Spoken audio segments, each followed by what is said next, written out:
Something's going wrong in the neighborhood. Why do we see further than we should? All around us people unaware, lied to and deceived without a care. There simply is no curve inside, and you know we don't spin all day and night.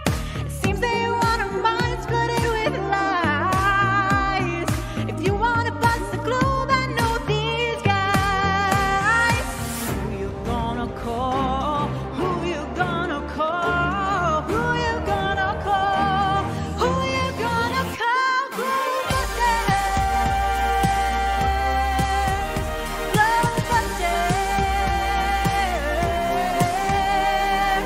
you gonna call when the horizon flattens out? Go ahead, call them up, see what that's about. We can go around in circles trying to find us out, but if you're looking for the truth, you have to find it out. NASA can't go to space, so we hit the roof. Get it, hit the roof, and it all came to light with 200 proofs. Now I'm just really sick of people lying to me. So when I tell the truth, don't come crying to me. Pick up the phone, get on the line with me. Line with me. Who you gonna call? Who you gonna call? Who you gonna call?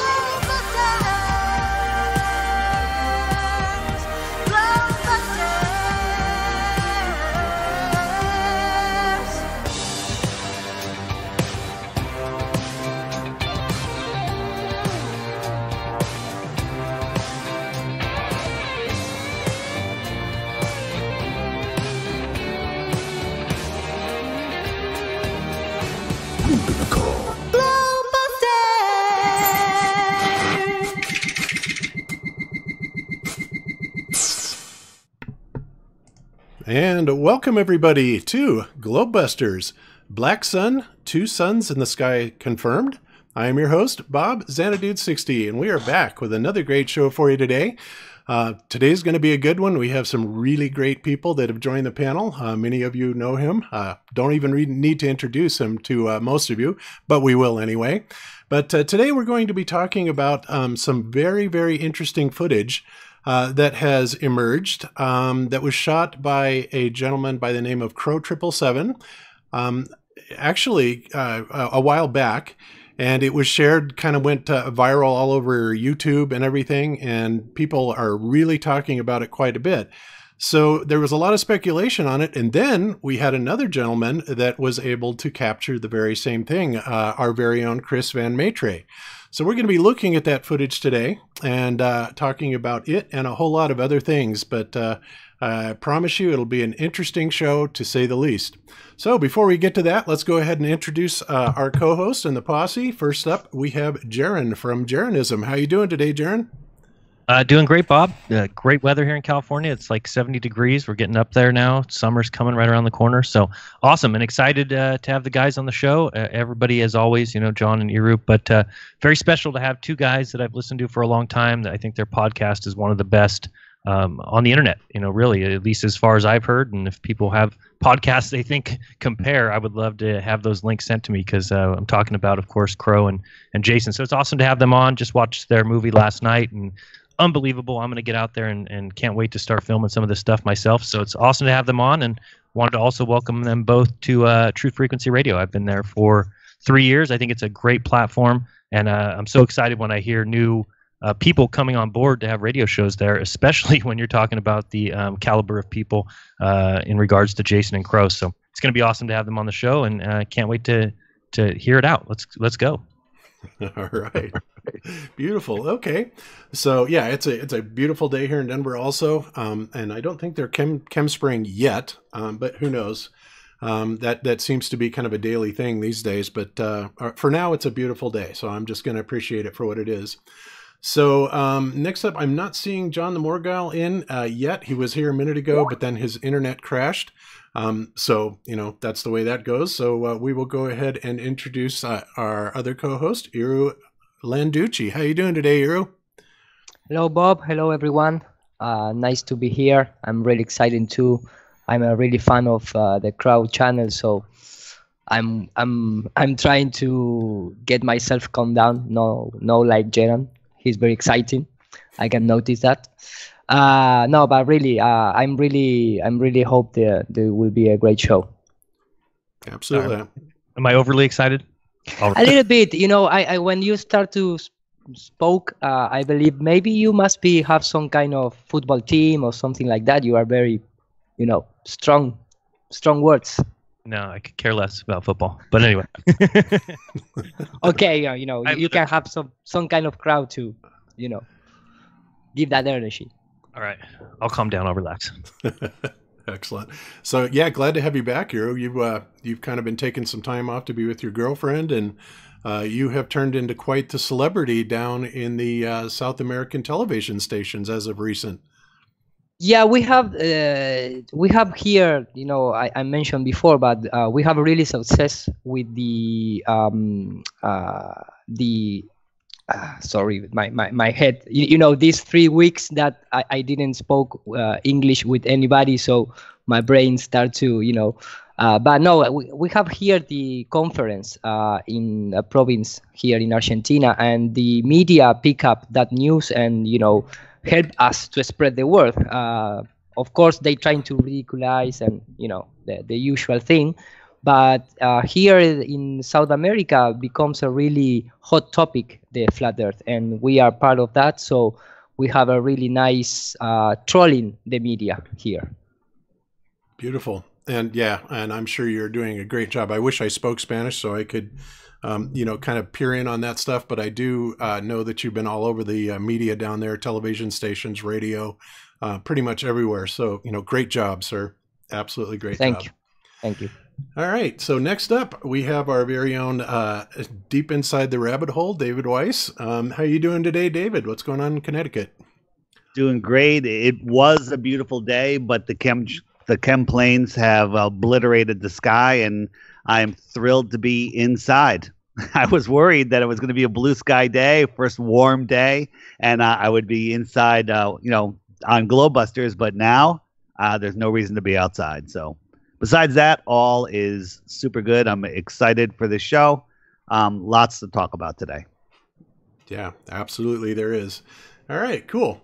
And so next up, we have Jason Lindgren. And of course, many of you may know that if you've been listening to the Crow 777 podcast, Jason is kind of the co-host and Crow's partner there, does some fabulous work. And Jason just recently finished his movie, which premiered yesterday or day before?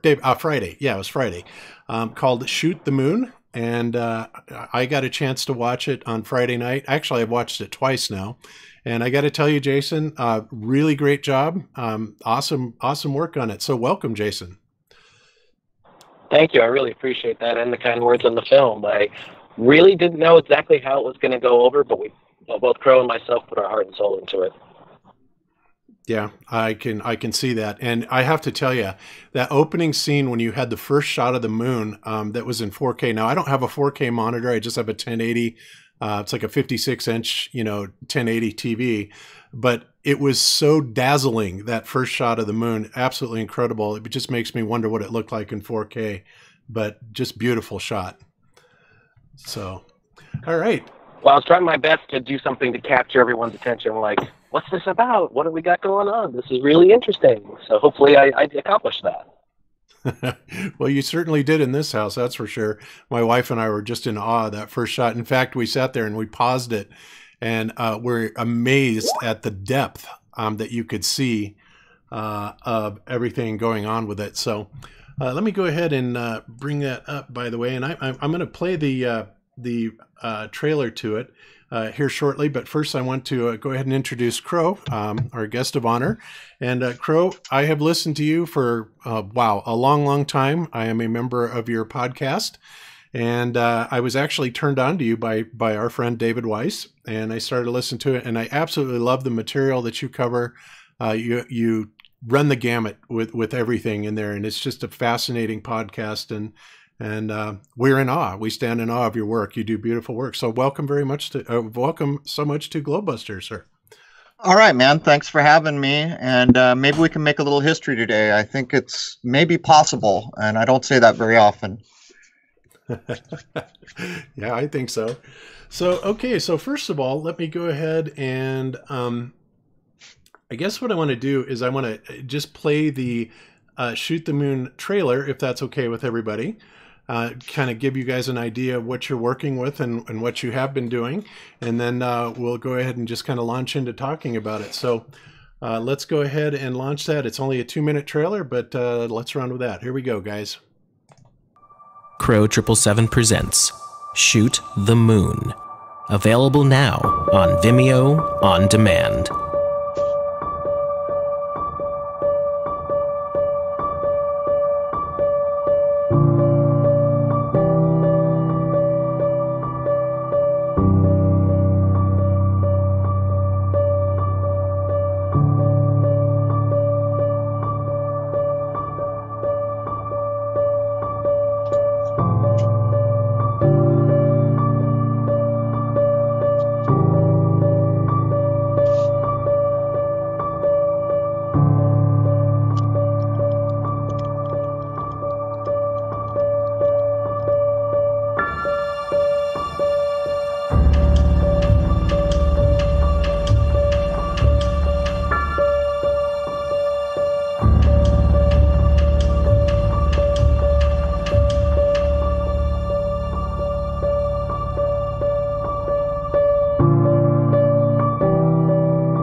It all started in 2012 when I shot the first lunar wave. I filmed for 4 years straight, nearly went broke, but it's astonishing, the things that I filmed, and it's even more astonishing what's happened since then. Yes, indeed. All right. Very, very nice. Okay. And you know what? Before we go any further, my goodness, Chris, I forgot about Chris. I feel so bad. I'm sorry, Chris. We also have with us today a returning guest that has been with us several times. And he's a good friend of mine, even though you'd never know it because I just completely spaced him out. It's your fault, Chris, because you're the picture in the middle of the screen and I was going across the top of the Skype. So anyway, so we have with us Chris Van Maitre. And how you doing today, Chris?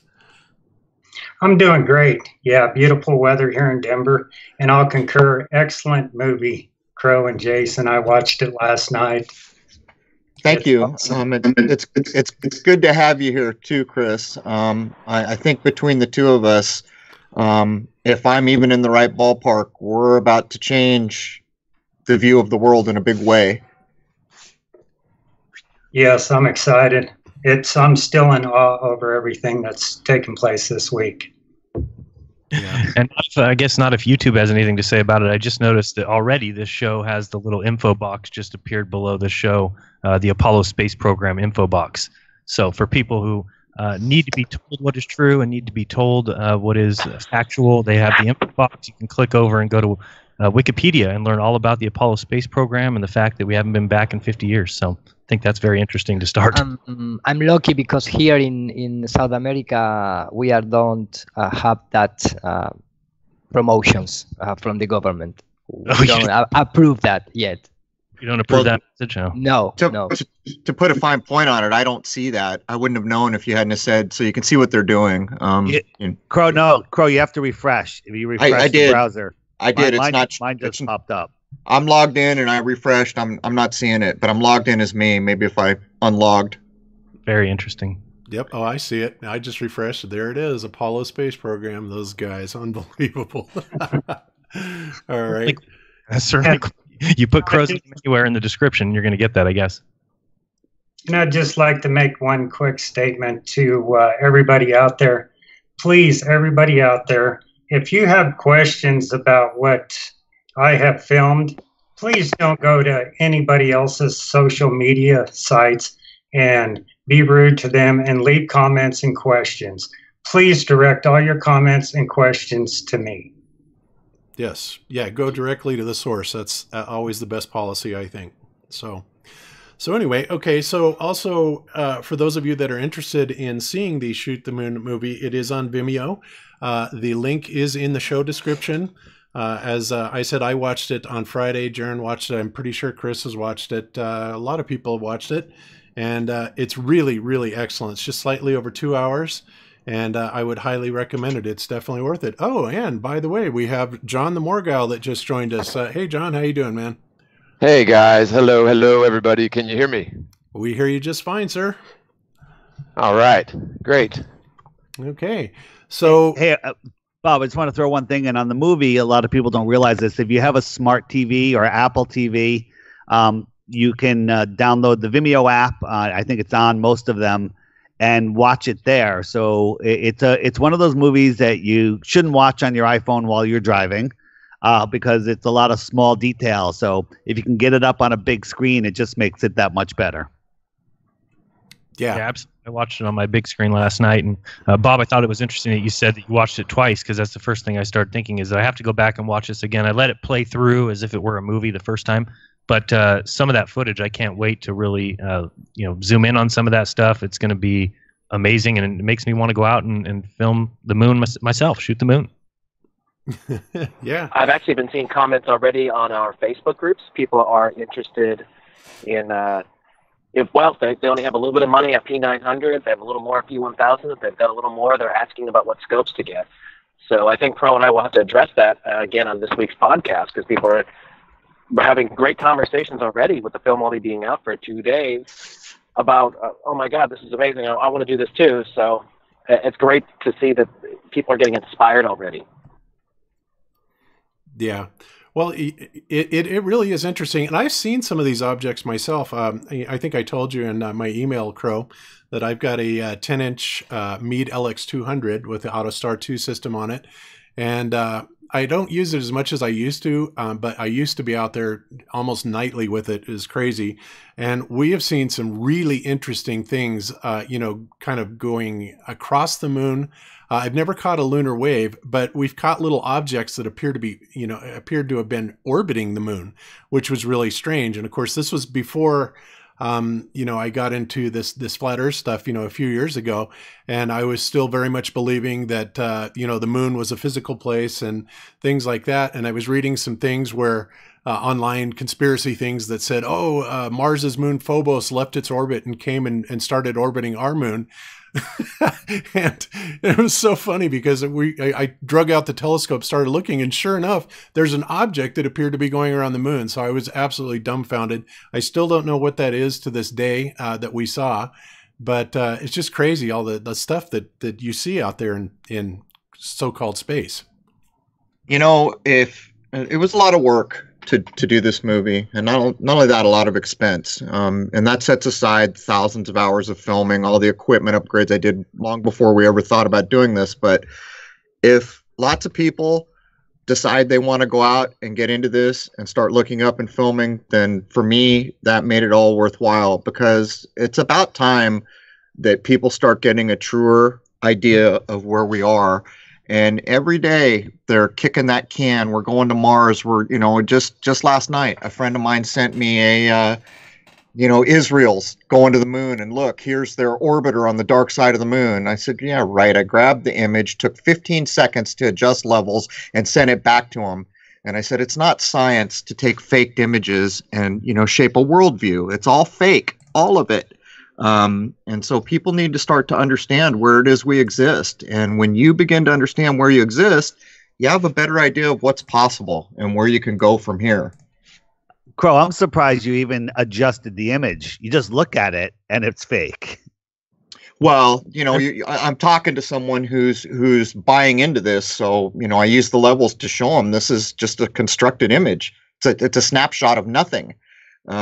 Just to make my point, I didn't need to. I don't even need to adjust images anymore because I know nothing goes to space. Right. Or what's called space. Yeah. I'm not even sure space is a place. Well, maybe it's a good descriptor, that they're talking about the space between your ears. That's really where space exists. Yeah. Well, Yeah.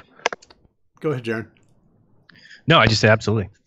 Yeah. I was going to say that, even if space doesn't exist, even if it's like a biblical cosmology or something like there's a firmament and the stars are in it, we don't know, but we're pretty certain that nobody's ever gone to space. But, you have to wonder if it is as described like biblically and there's a firmament and there's waters up there and stuff, you have to kind of wonder what's on the other side of all that. But that's something that is absolutely pure speculation on anybody's part. The only thing that we can kind of glean from the information that we've done by looking and observation and also watching NASA in their fakery is that, they're not going to space. The stars don't appear to be these suns, thermonuclear reactions out there. And in fact, the nice thing about it is even mainstream physics, especially the people over at the Electric Universe or the Thunderbolts Project, are absolutely tearing the idea of the standard cosmology apart in favor of an electric universe. And whether or not it is in a enclosed type of firmament or whatever, it does appear to be electrical phenomenon because it matches very well with what they've been able to replicate in plasma physics. And of course, when you get footage like what you and Chris have shot, Crow, it just kind of goes to reaffirm that in my mind. Well, there's one force here. It's electricity. That's it. It's what we got here. And if you look at all the things we build here, you'll quickly understand that is the force. Nukes are a lie. We've proven it. Anyone who wants to dig in will discover that Marie Curie is a made-up personage, and she's the one credited with it. But to get back to the point, the daughter of electricity is magnetism. Now we're talking about the moon.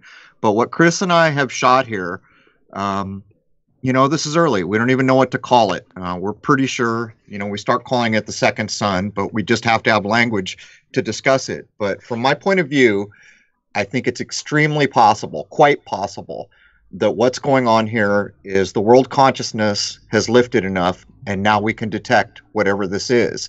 If it is, in fact, the source for the sun and moon we see, then it's a bit more like, I say a lot, nobody leaves this place, not with their body. This is the reason we're tuned here. So there's this other thing beyond that we can't get to in our current condition, and it will begin to shed light on these things. But people listen to what I'm saying and they probably go, what the hell is he talking about? But think about this. So way back, whenever you want to pick a spot in time, when people were dependent on looking at the sky, understanding when the equinoxes come to plant and everything else that was required to live in this world without technology. These people knew the sky better than anyone probably living right now. They studied it and studied it and studied it. They built ideas of astrology. They built ideas of astronomy. They described every body they could see. But in describing those bodies, they did not describe Neptune or Uranus. How can that be? How can that be? In some of the old texts, the statements that have been made is that when human consciousness raises, then that's why we could finally detect Uranus and Neptune. And not only that, the claim is there's more luminaries out there, but we have to ascend. Our consciousness has to rise. So right now, my main ideas and the thing I'm wondering about most, have we reached a level that's allowing us to detect this other object now? That's what I'm thinking about.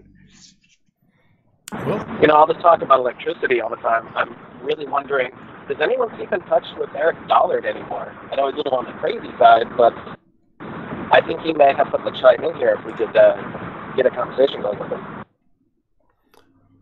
Yeah, it's funny you mentioned that. Someone just posted a clip like 2 or 3 days ago. Someone just posted a new clip with Dollard live. Yeah, I saw that. I followed Dollar for quite a while, but I think, one clip in particular that I think Jason may be talking about is this particular one, the famous one where Eric Dollard is in his car and he's talking about the sun is not any thermonuclear reaction. He says it's some sort of a converter. They don't really know what it is.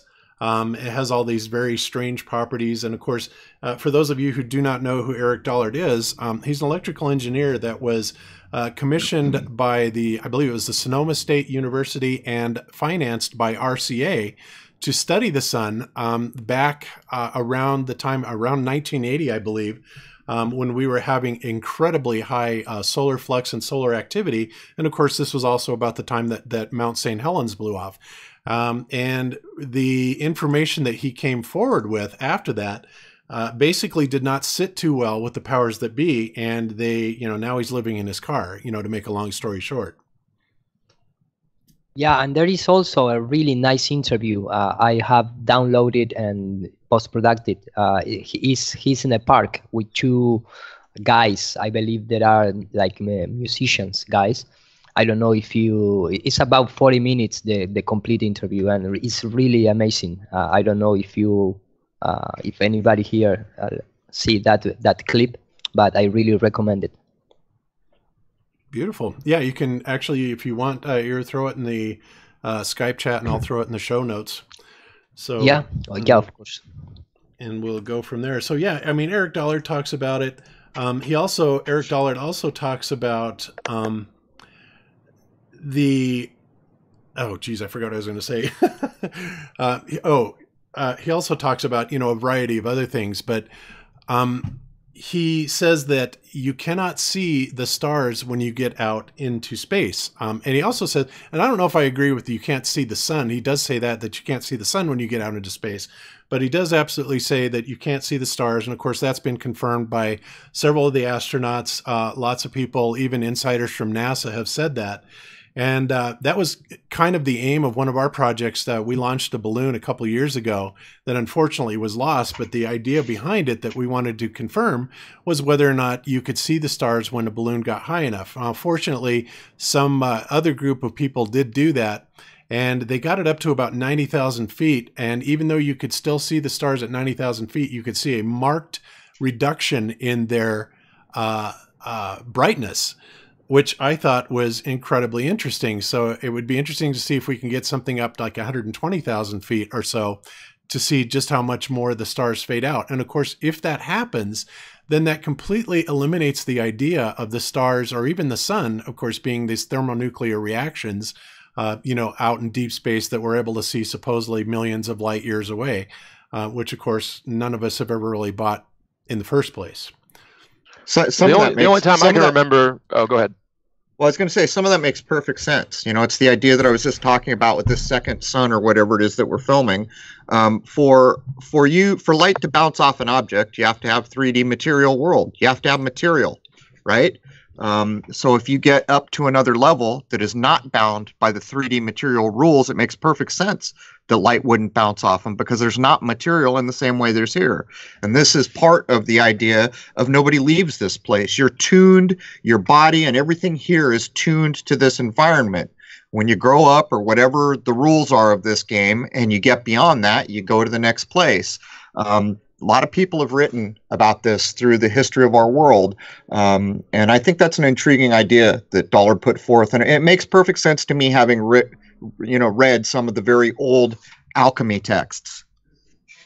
Yeah, absolutely. Yeah. Go ahead. I was just going to say the only time I remember ever seeing the stars from high altitude balloon footage was one particular video where they had some kind of a diffraction lens or a specialized lens specifically to pick up these like a meteor shower at night. But I've watched probably hundreds of different high altitude weather balloon footage, and I don't remember ever seeing any stars in them from the 120,000 feet. Yeah, exactly. And there's another guy, I think his name is Peter Lindemann. I think that's right. Also talked about the fact that you couldn't see the stars up in space. And these are, of course, PhD scientists that are studying this. And, like I said, when Eric Dollard came out and talked about it, that was it for him. Boy, they just washed him right out of the academic community, which is really a shame. But, I tend to agree with a lot of the stuff that you say, Crow. And even though, I would agree that a lot of this stuff goes into the realm of philosophy, I still think that there's a lot of truth to it, because of I don't know, I guess you can just kind of come to those conclusions through a logical inference, if you will. But you've got to think outside of the box in trying to figure out exactly what this place is that we're living in, because Lord knows the powers that be are never going to be honest with us. Well, without a philosophical way like alchemy provided, you have a rigid way, is what science provides, and it's not going to get you there. Science will not recognize a thing that can't be weighed, measured, seen, filmed, whatever. And there's more to this world than that. And that's why there were Hermetic philosophies, alchemical philosophies, and philosophies are not rigid. They fit the person that's using it, and they fit the situation the person is trying to logically deduce. And I can give a prime example of this. After a lot of study, I've come to the conclusion that the reason we got the globe model was because of Galileo. Whether he was a real person or not, he was a double agent for the church. What Galileo did was built off Copernicus, put this thing forward, and the Pope said, oh my God, you can't do that. You're going against Scripture. We're going to put you to death. Well, we're not going to put you to death. We're going to jail you. Well, we're not going to jail you, but you can't leave your house. And by the way, your book is heresy. But anyhow, you can publish your book. In less than 100 years, the Jesuit order, which is the military and science wing of the Vatican, were spewing what Galileo put out. But here's the real key. So we're told that they all became astronomers in the Vatican and in Europe, having forgotten apparently what they call medieval people knew, what they call the Dark Ages, which were not dark at all. And they start looking because they need to place Easter. All right, that's their big thing. They're going to redo every damn calendar. They claim Julius Caesar did it, but it wasn't good enough. So they're going to go through all this effort to remake calendars so that the Pope can dictate this day is Easter for everybody in this world. Think about what we know about equinoxes now. They are wholly dependent on where you are. The first equinox we will have in the United States will be for those people in the northern part. The vernal equinox was the 17th. You go down to about midway in the country, it's a day later. You go down to the farthest tips in the south of this country, it's a day later. Provably, equinoxes are based on geography. So what the church tried to do was insert their globe nonsense, their spinning everything nonsense, that a guy named Galileo, who either existed or didn't, was the source of. By the way, playing the name game, right? It's a total Jesus link to name someone Galilee. But to get back to the point here, so there has never been a time in the history of human beings until the modern time when cultures didn't know when the vernal equinox was. They celebrated it. They set holidays. They got ready to plant. They knew when the vernal equinox was. The church wanted to place Easter the first Sunday after the first full moon after the vernal equinox, and that's when they set out to make their fake calendars to back up their fake globe idea, and it is all provable nonsense. And that's the source of what we're all doing here now. And I'd like to point out to anybody who seems to think that this might be absolutely ridiculous, the Roman Empire never fell. It became the Catholic Church. The Vatican discovered, once it became the Vatican, that it's easier to rule through subterfuge and information than it is with boots. Yeah, that's absolutely true. I agree with that 100%. It's a bit of a rant, but the equinoxes are a key thing. And while the solstices seem to be a bit more firmly locked, I'll drop another hot potato here. I don't think years are static. I think each year is different in length. And that was part of the problem. But here's the real kick in the crotch. The Vatican comes along to say, okay, now we all got to be astronomers. As a matter of fact, the year 1620, if there was such a time, is the basis for the technical age. The Pope says to all his priests, if you're not a computer, you can't be a priest, because we all need to know astronomy. So people who could do math well were called computers, just to be clear. So anyhow, yeah, man, I lost my thread here. They were shit. Pardon my French. Jesuits, 1600s. I lost my thread. I'll think of it in a minute. But there's a key point to why well, they anyway, were. You were pointing out how the priesthood pushed the concept of that you had to be a computer and the calculations, and that's how they switched the models over and got everyone. Oh yeah. I remember what I was going to say. So all these guys are going to get into astronomy again. By the way, Judaism always knew how to do the astronomy. What they're saying is the people in the Dark Ages, I don't know why they call it the Dark Ages, because it wasn't. They made cathedrals in those times that nobody can replicate. They made armor for knights that nobody can replicate. Stained glass windows that nobody can still to this day replicate. Point is, the church goes back to Ptolemy, all right? All the way back to Ptolemy, who's saying, this is a plane. Here's all the things that we know right now about astrology and astronomy. That's where the church forms its basis.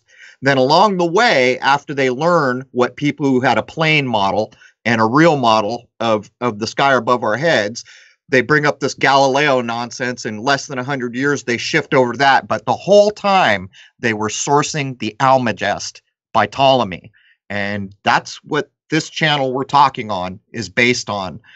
So it goes to show you what's happened. And you can rest it all firmly on Rome, whatever Rome was that became the Vatican, and their nonsense calendars, and Easter. Easter is the cause for all of our nonsense calendars, the lies about the equinox, the globe model, all of it can be tied to Easter. And I'm here to tell you, it is such a simple thing to recognize the day of the equinox, wait for the first full moon, and say next Sunday is it. It's not that difficult. By the way, the technology that Crow's referring to from the Dark Ages, Middle Ages, whatever you want to call it, that's all based on alchemy. There's your proof that alchemy is the real science, not the modern scientism. Yeah, absolutely. Okay. So what I'd like to do is I'd like to back up a little bit, Crow, and let's kind of get into your footage that you shot. And I want to kind of preface this by letting people know that you started out by, photographing or videoing the moon with your telescope. I believe you said you had an 8-inch Meade, and then you got a Canon camera and started shooting footage of it. And you, of course, are most noted for the lunar wave. So give us a little background on how that all came about. So in 2012, there was a supermoon, and I had not been using my scope regularly. I was going to have one of my nephews over, my brother-in-law, so we busted out the scope to look at the supermoon. That night, we saw all these black objects transiting the moon for hours, like 2 or 3 hours. Even some in formation my brother-in-law reported he saw. And we were looking through an eyepiece. There is no sharper view of the sky. I can't possibly deliver with my cameras as sharp a view as a 26mm eyepiece will give you looking at the moon. And that's what got me going. So I said, you know what? I'm getting the things tomorrow, which I did, to start coupling camera to scope. So fast forward, let's see, that was May of 2012. By the time September came around, and actually it was a true equinox day. They reported it later, but the night that I filmed the first lunar wave was actually an equinox. I knew it somehow. I knew it was related to an equinox for a long time, but I just didn't know how to demonstrate anything, or even I didn't know how to describe an equinox yet, because that's been lied about. But as fate would have it, I was sitting out there looking at the 3-inch LCD window trying to film things transiting the moon, and the wave went. I didn't notice it when it started. As I pan the camera down, I pan up, the wave catches it, and I did what everyone else does. Some technical thing must be failing. Almost deleted the clip. That would have been a drag, because had I done that, it would have been gone. But that's how the 2012 clip came to be, and it took me weeks to realize that this is not technical malfunction. This is provably a filmed event because of the camera pan. Crow, there's something I want you to address that's really, really important. And that's the notion that this is not caused by airplanes, because I'm seeing it all over the place again, even on discussions on our own social media pages. How can you explain accurately to dismiss this concept that airplanes are causing this? Well, for one thing, I've filmed, I don't even know how many. You saw all the footage, Jason. I filmed a lot of planes of different sizes transiting the moon. But to be clear, when I filmed the 2012 wave, I didn't realize. The next time I filmed a wave, I always keep binoculars out by my scope when I'm viewing. It's impossible for it to be an airplane, because you can see them and hear them. And when you're sitting out there for hours and you see one or hear one coming close, you try to film it. And I have tons of footage that proves that you try to film it. Talk to anyone who sits out there for hours filming. If they see a plane, they try to capture it. But it's been filmed 30 times, and one guy claims he can prove it's a plane. On one footage, he shows the plane, and there's like a weak wave a single, not a double, and on the other one there's a relatively strong double wave, but there's no plane in frame, and that's the reason. The guy named Brennan has been out telling everybody that it's filmed by planes, but it doesn't make any difference to me. You know, Richard 205 Maria is the only person that I'm aware of that's filmed it more than I have. He filmed it 6 times. That man has at least as many thousands of hours of scope time as I do, and he says no planes. There it is. If it was caused by something flying, it would have to be 100% silent, 100% invisible, or moving so damn fast you couldn't possibly see it or hear it, which I think is unlikely.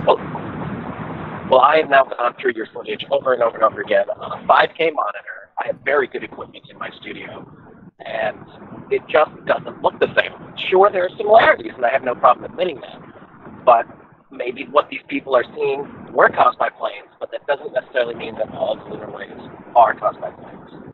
There's footage out there called lunar waves, which I don't really accept are the same thing as what I call a lunar wave. But here's something. Anyone who wants to go look in this can go check. There's a piece of footage on YouTube where they wanted to film what's called a bow wave on a jet going supersonic. So they filmed it in front of the sun. And what you will notice is a supersonic jet forms a bow wave on every single surface. So in that footage, if I remember correctly, I think it produces 5 waves that really don't look identical. It does make a wave, but it doesn't look the same. It makes one from the nose cone. It makes one from the leading edge of each wing.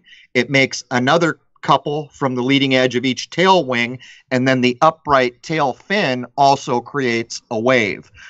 You can go look that up to see what it looks like, a bow wave being created by a plane going supersonic in front of the sun, and you can see the differences. And the problem becomes is someone saw the footage a long time ago, they see the other footage, and they start to say, yep, planes do it. I would urge you to go back and look at the 2012 lunar wave, and you will see it's not the same thing. But not only that, in the 2012 wave, there's motion going in 3 directions. The wave is going basically north and south.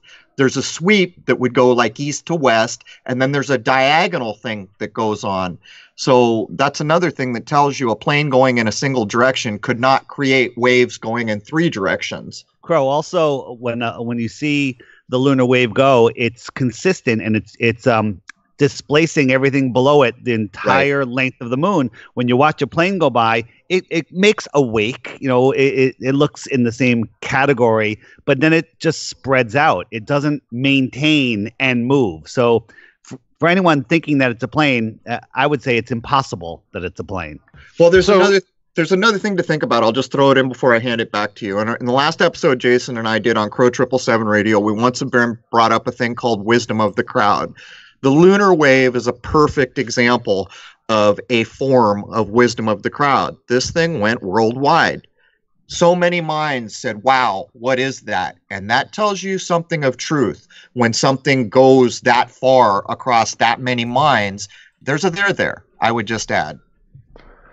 I wonder, do you guys have a hypothesis or thoughts as to whether this is like the moon itself somehow warping, or maybe it's just some sort of a natural wave in the upper layers of the atmosphere?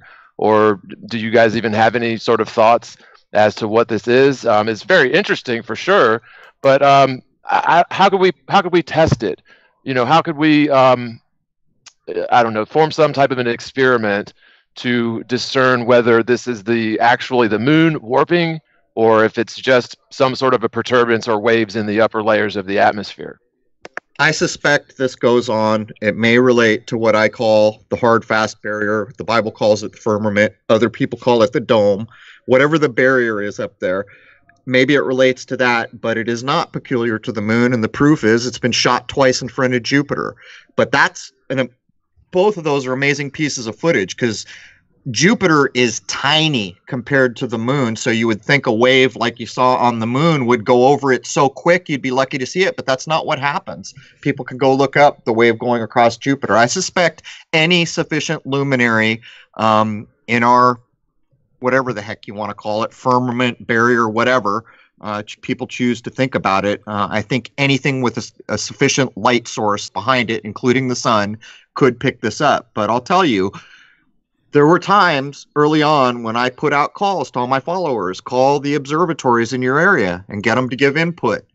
One observatory, I think it was Norway, it was in a country like Norway. If it wasn't Norway, it gave a terse one-sentence response saying it was clearly atmosphere. And that should tell you something else, too.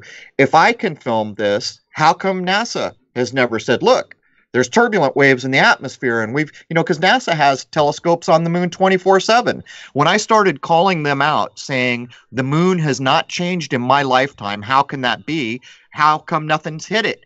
Within 3 weeks of me making that clip, they released what they called 4K video, which was black and white and crappy, of a little white dot showing up on the moon, and they said, look, something hit the moon. It's all ludicrous, all of it. Yeah.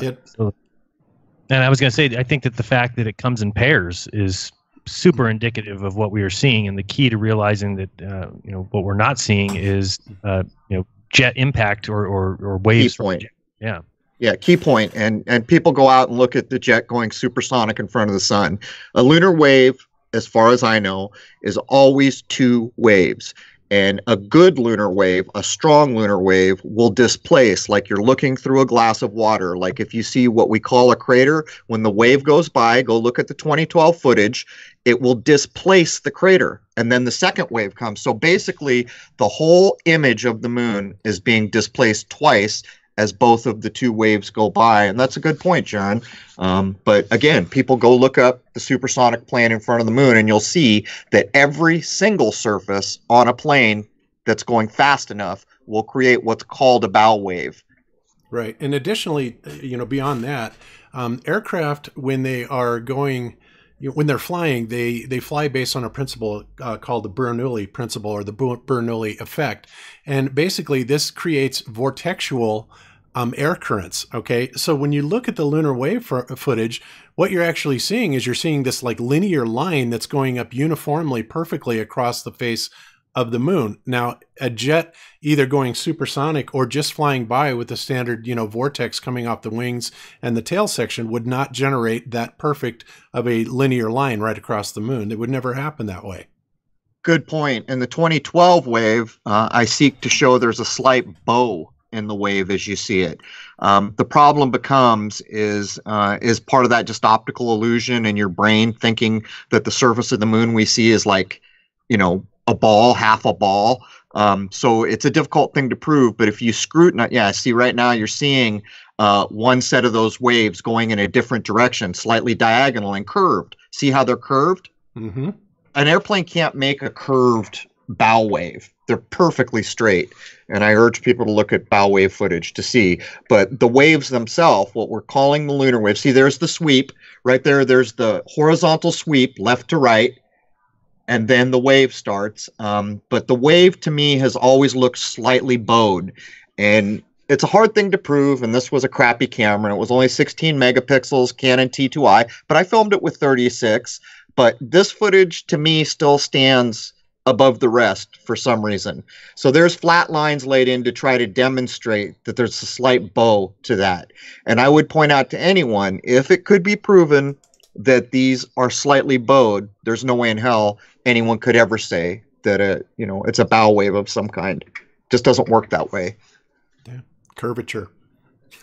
Curvature. You found it. There it is. There's your curve. We've identified the curve. It's on the moon. Yep.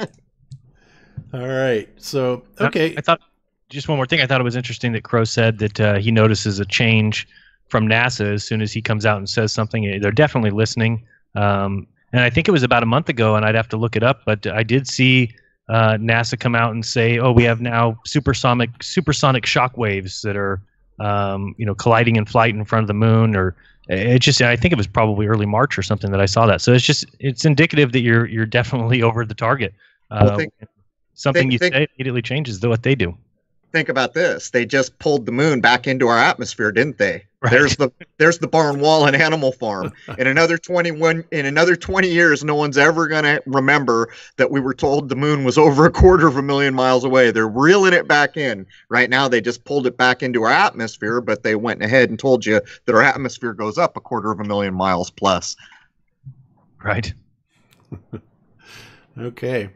All right. So yeah, it is a fascinating thing. And of course, if space, we've kind of thrown around the idea that, maybe there is more truth written in scripture than people might think, in that, when it talks about separating the waters above from the waters below, maybe space is liquid. I mean, we've certainly seen some very interesting, footage that would kind of indicate that, if not liquid, then possibly fluid. Iru has come up with some ideas about sodium hexafluoride. Is that right, Iru? Yeah. Yes. SF6, the abbreviation. Yeah, SF6. So, and there's been demonstrations on it. So I don't think that space is, just this empty void or anything like that. I think that, obviously we've been lied to about that as well. And if it is indeed some sort of a fluid or liquid, then all of these findings would make a whole lot of sense to me. Well, in fact, I don't know if you saw the interview. There is around 60 with a professor. I believe he's an astrophysicist or something like that. Yes. That one. Yeah. That one you are This showing. man tells the truth. Yeah, absolutely. And in fact, why don't we listen to this really quick before we go forward? Because this gentleman is talking about, this was before any of the Apollo moonshots, and he goes on record, and he's sticking to his guns too. He's speaking very confidently, saying, no, the information that we have now is all but conclusive, that the moon is some sort of a plasma phenomenon. And of course, that's what, modern day scientists and people in the physicists in the Thunderbolts Project are concluding about the sun also, is it's some sort of a plasma type effect. So let's give this a listen really quick to hear what he says, in case the viewers haven't heard this. Here we go. He tells you the have truth. a theory about the moon, and we expect to be able to get observable facts about the moon fairly soon. What is your theory? Well, it is by now rather more than a theory.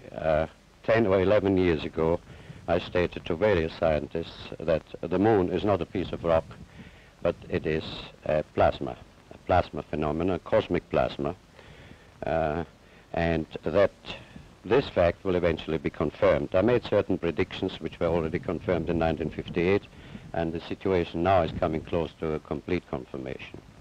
What will be the result if you're proved to be correct in your theories? The result will be profound and decisive, because it will give proof that a complete reinvestigation of the laws of nature is necessary. Because if the moon is a plasma, no man will ever land on it. The soft landing attempts will all fail. That means that the mass of the moon is far less than is currently assumed. It's in a different state of energy, and it has far less mass. That means there is no more explanation for the tides. If the moon, for example, had only 1,000th part of its current mass, then the tides would only be 2 inches high under conventional theories, instead of sometimes 14 feet. And that means that if it is proved that the moon is a plasma, then all gravitational theories are out, and a new concept of the cosmos and of its laws has to be evolved. Aren't you being a bit adventurous, though, because you know that we're going to be able to test out your theories on the moon fairly soon? Well, not anymore. 11 years ago, of course, it was rather taking a risk. I was considered a lunatic, of course. But by now, the evidence, accumulated evidence, is already so much in my favor that I'm not taking any risks anymore. On the contrary, there is scientific views expressed all over the world now that the moon seems to be of a quite different nature of what was assumed. But the Americans and Russians are thinking of landing men on it. Well, that will never happen. Not on the moon. On Mars, on Venus, and other planets, yes. But the moon is definitely, as I assert, a plasma. That is great. And yeah, so this guy, Professor R. Foster, it's interesting because you can now no longer really find anything on him anymore. They've essentially buried him and his work. What a surprise, right? That's what happens in the modern age. But I would add another thing. You guys are kind of like the core of the movement here. You have a massive audience, and you're kind of like the center hub. So I would ask each of you, how many of you feel like the 2012 lunar wave influenced you to be a part of the flat Earth movement starting roughly 30 days after that was first posted?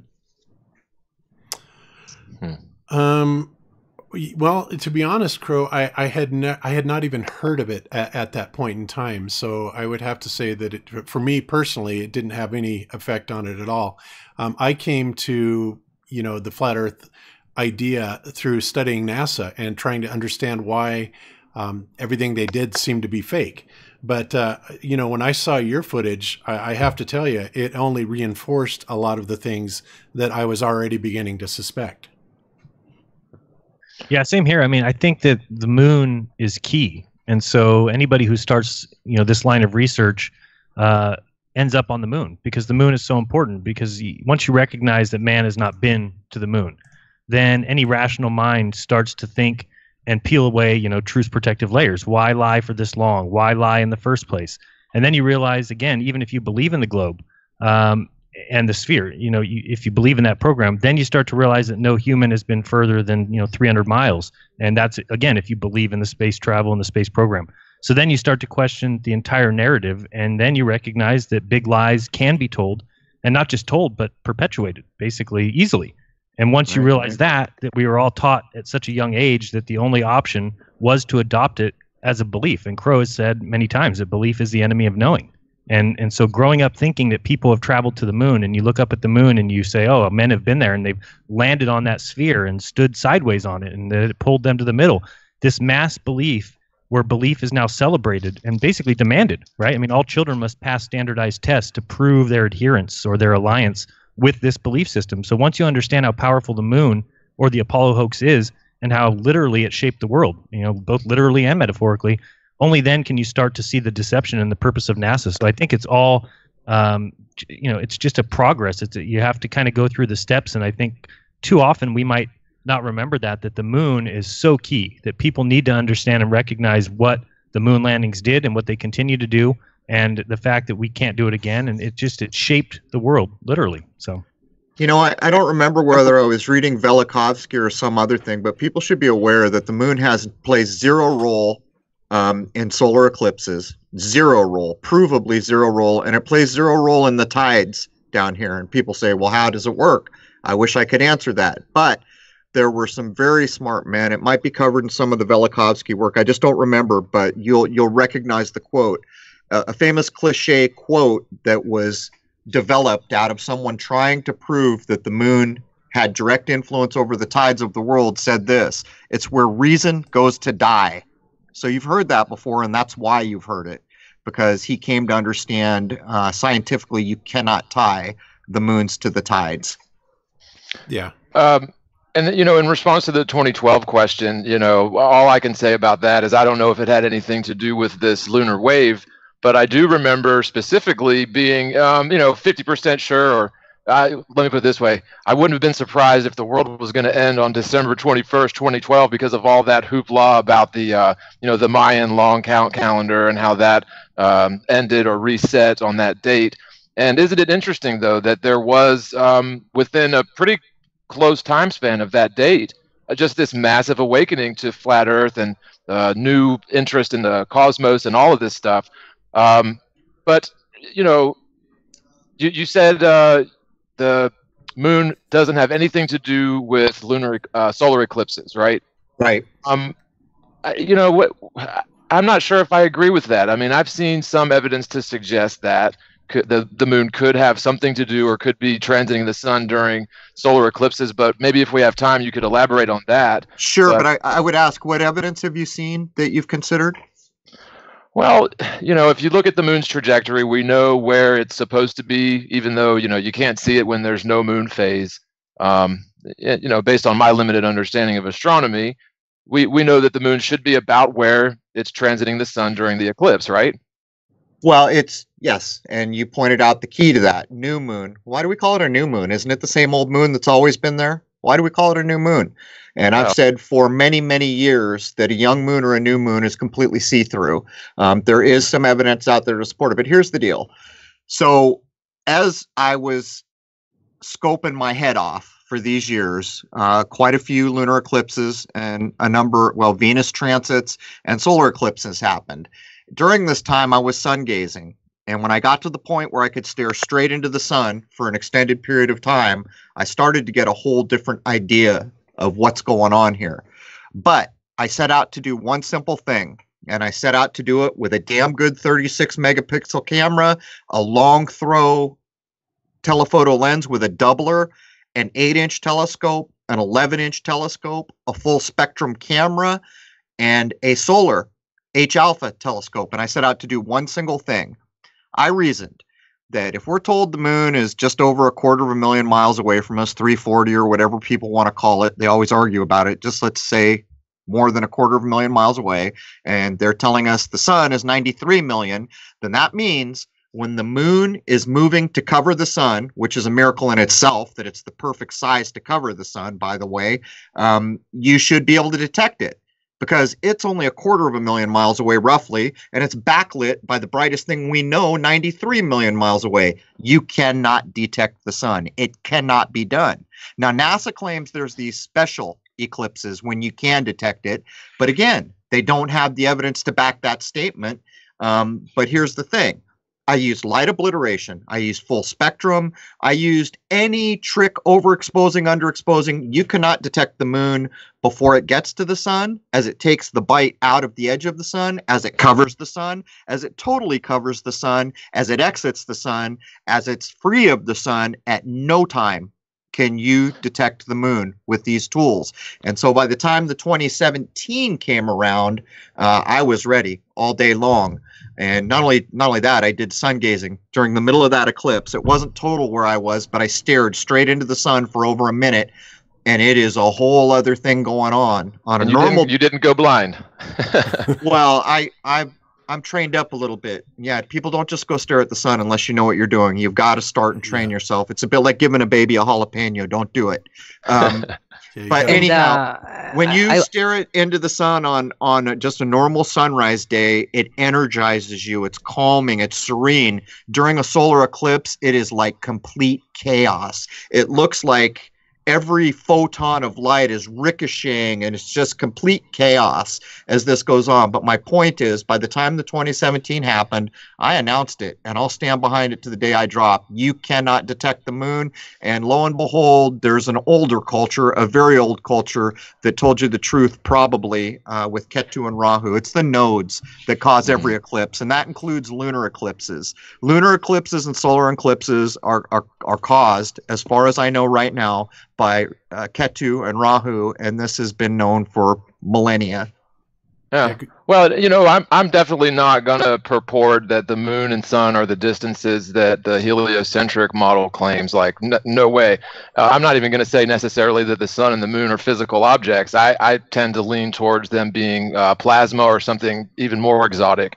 But just physically speaking, and again, this was my main point, that we can track the moon rather, through the sky, and when the new moon phase happens, whatever you want to call it, when there's no moon lit, we know where it should be in that trajectory, because it follows a set course every day.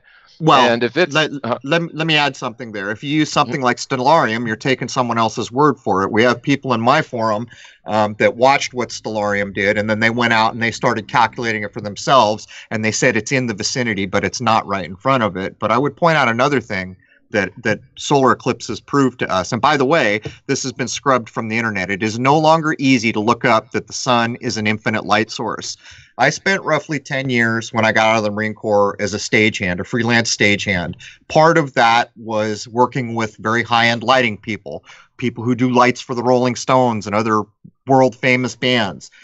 So I learned a lot about lighting. The sun is in fact an infinite light source, even though online now Google has taken it upon themselves to make that difficult to discover. An infinite light source is different than, say, a spotlight. If I put a spotlight on a human being and I move the spotlight closer to them, their shadow will grow. Everybody knows this to be true who's ever been on a stage. An infinite light source is different. Doesn't matter where you put the light, the shadow will remain the size of the object casting the shadow, and that's what the sun is. And since during the last eclipse they told us the shadow was 70 or 72 miles or something like that, it tells us certainly that the object that covered the sun, whatever it is roughly 70 some miles wide. Well, and I agree. I agree with you there. I would just say there were a few times where the shadow of whatever object was transiting the sun during a total solar eclipse was like, I think, 2 miles in diameter. So I would say that whatever that smallest number is of that shadow's diameter, then that would be the closest approximation to that object's diameter.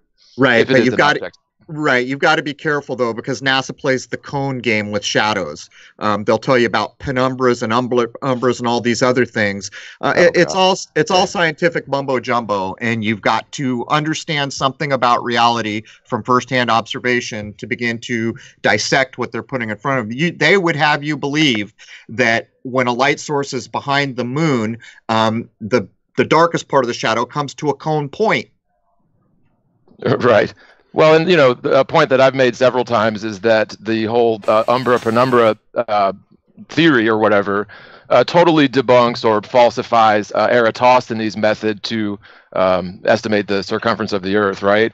Because in order for that to work, you have to have the sunlight coming towards the Earth at perfectly parallel angles to one another. Yet, in order to get this bizarre, peculiar pinpoint or shadow of the moon, as they say, you have to have the opposite of that. You have to have the sunlight, right, diverging on itself and then converging and diverging, whatever. But yeah, no, I'm definitely not going to sit here and stick up for the ball Earth apologetics for reality. I would say that the fact that there have been a couple of instances where the shadow of the totality during a solar eclipse was like, I think, 2 or 3 miles in diameter. I think that may be actually closer to the actual size of that object, if it is an object. Hard to know, but I would point out one thing. There is nothing new under the sun. And before Rome and the Vatican had its way with us, there were cultures that knew.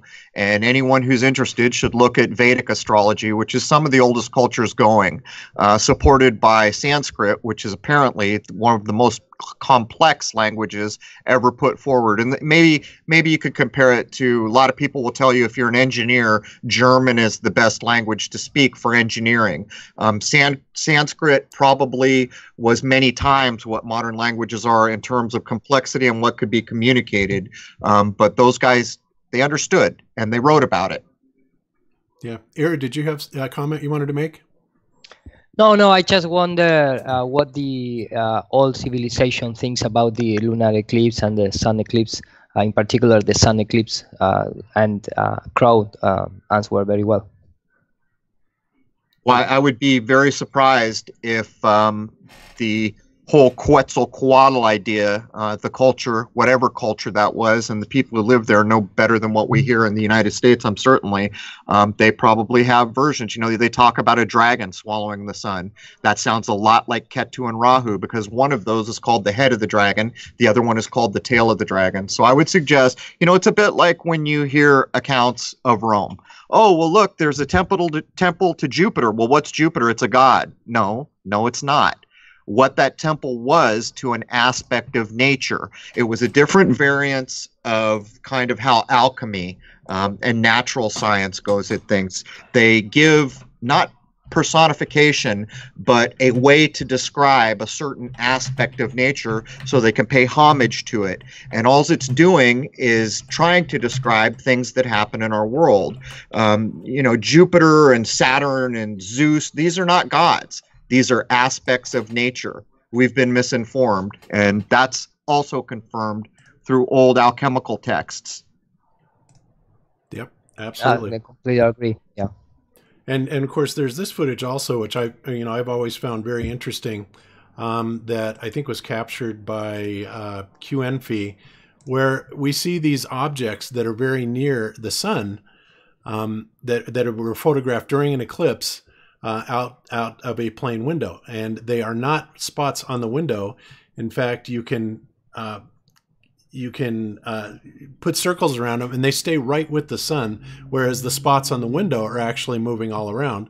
It's not this particular clip. I don't think that they did that. Maybe it is. I just kind of pulled this one up. But it appears that there are absolutely objects out there. And, I've said for a long time, it seems to me that these are the quote unquote mythical Rahu and Ketu that are obstructing the sun. And in addition to that, I'd also like to say that back in 2017, we also went to, Chris and I went to Alliance, Nebraska, and Chris had his solar scope out there also. We had a ton of cameras on it. We also launched a balloon. We got some beautiful footage from the balloon of the eclipse. And even though, and I'm sure Chris enhanced this, but I looked at bunches of footage of that, tried to overexpose it and everything, and you simply could not see any features of the moon itself. And the reason that I did that is because I was seeing all these pieces, and some from the disinformation community, of what's called Earth shine, right? Supposedly Earth has this, well, not supposedly, Earth has this much higher albedo. And in the area of totality, which we were in Alliance, Nebraska, which was an area of totality, we should have been able to see this incredible Earthshine going back on the sun. Not only could we not see it, but even overexposing the images, we also could not see it. So I don't believe that for 1 second. Okay, and Crow's going to take a break for a second, but I just think that there are definitely other objects, and I think there is something to the Rahu and Ketu. Now, I know, like Cami, for example, thinks that these are some sort of nodes, and she's actually diagrammed it out and has a way that she's made this work. And we will be presenting that at some point in time, because she's just recently been working on a model for this. But yeah, pretty amazing stuff. And I don't... Even in the Royal Academy of London talks about non-luminescence bodies in the, I believe, was in the 18th centuries. I have the books, but it's in Spanish. But it's not only the Asian culture that talks about two black body in the skies. But when I first saw that, it sure reminded me of what the moons around Jupiter look like. I just put a picture in the chat if you want to bring it up, comparing that shot from the airplane to the moons of Jupiter. And to me, they look very similar. Yeah, I can see that, except, I mean, the moons of Jupiter look a little bit more solid and luminous, whereas these objects kind of look, hollow and circular. But I see what you're saying. Yeah, I believe. Sorry, Bob. I want to say that I see a few of those. Like a black body follow the sun, and sometimes it's appear like it's like in a strange lens flare because it has like a tiny vibration, really strange vibration to be a body out there and the sign location of the sun. But I believe that maybe we can conclude something better if we take, for example, 3 or 4 cameras in different location of the plane and see if those cameras show the same position in those black circles. My thinking is those things, whatever they are, might always be around the sun. It's only when 95% of the sun's brightness is being eclipsed that we can see them. Or when you have distance, perhaps Jupiter is farther away, whatever it is, maybe we're able to see those things. Who knows? It's just very similar. And from the high altitude as well, because I don't think that there was ever any of these shot from the ground level, only from the cruising altitude of the plane, right? Yeah, but I mean, I play a lot with computers, with lens flare simulations, just for post-production effects. And it's really something that is like, when you see the shadow of the eclipse, that, that pattern, the strange pattern on the shadow everywhere in the world where the eclipse, you can see the eclipse. So it's like a lens flare of the eclipse.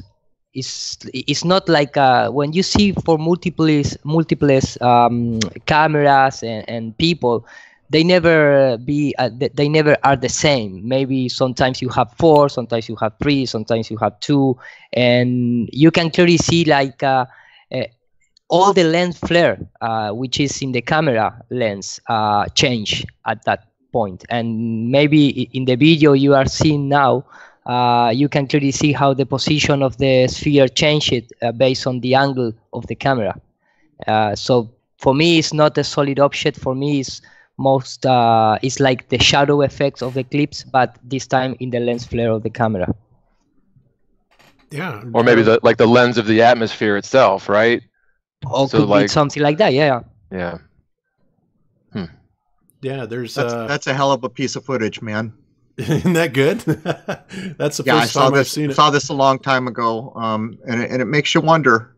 Another possibility is that that's some kind of technology up there, but it sure doesn't look like it, does it? No. In fact, it seems to fit the description of Rahu and Ketu very well. Remember, because Rahu and Ketu were, it was beheaded, right? The head was cut off from the rest of the body, and the rest of those orbs seem to kind of form like a snake type body. Now this is interesting because this David Weiss's footage was an idea that I think is really interesting, that we were kind of tossing around the idea of maybe the eclipse was actually coming from behind the sun, as if there was some sort of projection that was coming from, the backside, and that's where the sun is actually manifesting as a projection, and maybe this dark body was actually passing behind it, which is an intriguing idea, and this is a really good illustration of what David was trying to say in that. I don't know if you had seen this before, Crow. I did. He sent it to me, and I love when people begin to do this. I saw another guy took a mock-up of a disc that looked like the moon and dip it in water to show the effect of eclipse. So these ideas are really good ideas, but I'll add something. There's another comment here that was put in. Someone commented H alpha is in the visible light spectrum. So why wouldn't, I guess what they're getting at, why wouldn't the things we see through a hydrogen alpha scope be visible? They say zoomed out, but I assume they mean with just our eyes in the visible. But the fact remains, without a hydrogen alpha scope, you cannot, in any way that I know of, see surface detail and the prominences of the sun, however you want to classify hydrogen alpha. But anyhow, back to you. Can you see the prominences with any other spectrum? I think you probably can. There are other tools that are more high-end, and then there's some that kind of they black out the shiny, center disk of the sun. But I think for the common man, mostly what any of us would have any chance of affording is hydrogen alpha, but there are certainly higher-end tools. And Crow, you were talking about the Vedic texts earlier. Isn't it true that they report that the moon is further than the sun? I have seen that, but in the film Shoot the Moon that Jason just did, we included a Tibetan proverb, which I think relates to what we're talking about. The Tibetan proverb basically says, the closer the moon gets to the sun, the darker it gets. So that would be an interesting to think about. And also the Vedas talks about the planet being like millions of kilometers away, and you can supposedly reach by, walking. I say walking, I mean for walking on land or transporting on land. Right. Part of the problem with the Vedas is I think they originally came to us in Sanskrit, and there is so much subtlety in communication. And since you speak Spanish, you understand when you switch to English, you lose a lot of descriptive power. There's no gender in English. There's no, I can't understand if someone's trying to be polite to me unless they say the word sir. The older languages have all these things, and apparently Sanskrit had many times the communicating abilities to embed things in the language. So we've got to realize that what we know of the Vedas has been translated, and of course anytime you translate things, you're certainly losing meaning if the language it's coming from was more complex. So I would point out, are these metaphors, are they similes, are they literal statements? These are hard things to know. Yeah. What makes that so ironic, though, is that English has so many words. Like from what I gather, maybe I'm wrong here, but the English language has so many words in the vocabulary, like way more than most languages, right? So isn't that kind of funny that we don't have the ability to express certain things that other languages indeed have, although we have way more words than they do in our vocabulary? It's just kind of ridiculous to me. But I was introduced to the Vedic sort of astronomy or astrology or whatever, cosmology, pretty early on, 2015, and I was turned off by it just simply because it they've got elephants holding up these different levels of the heavens and stuff, which that's all changed now. I definitely look at that Vedic sort of explanations of Rahu, Ketu, Mount Meru, and take it with a little bit more credence. But again, when we see this solar eclipse, I'm not trying to be a stick in the mud here, but we see an object that is apparently identical in size to the sun, transiting the sun, about where the moon should be at the time, even though we can't see the moon. As a flat earther, you don't see an object, though. I would point out you see a blackening bite taken out of the sun. At no time do you see an object. Sure. Okay. Well, granted. Right. And again, I'm not even going to argue that the moon is probably an object. I don't think that it is. It may not be. But I just I want to be convinced. This is where I'm sitting. I've heard a lot of people say, that they know for sure that the moon is not transiting the sun during a solar eclipse, and I just haven't seen anything, or I haven't heard a convincing enough argument to suggest that it may not be the moon. I still reserve the possibility that it is the moon, whatever the moon is. Well, the other thing is try to locate a new moon in the sky. See if you can do it. Right. I've said for a long, long time, and I've just never had the right conditions. When I was in San Diego, the chemtrailing was so bad at the end there. I barely could film. Without the full spectrum camera, it was almost not worth it.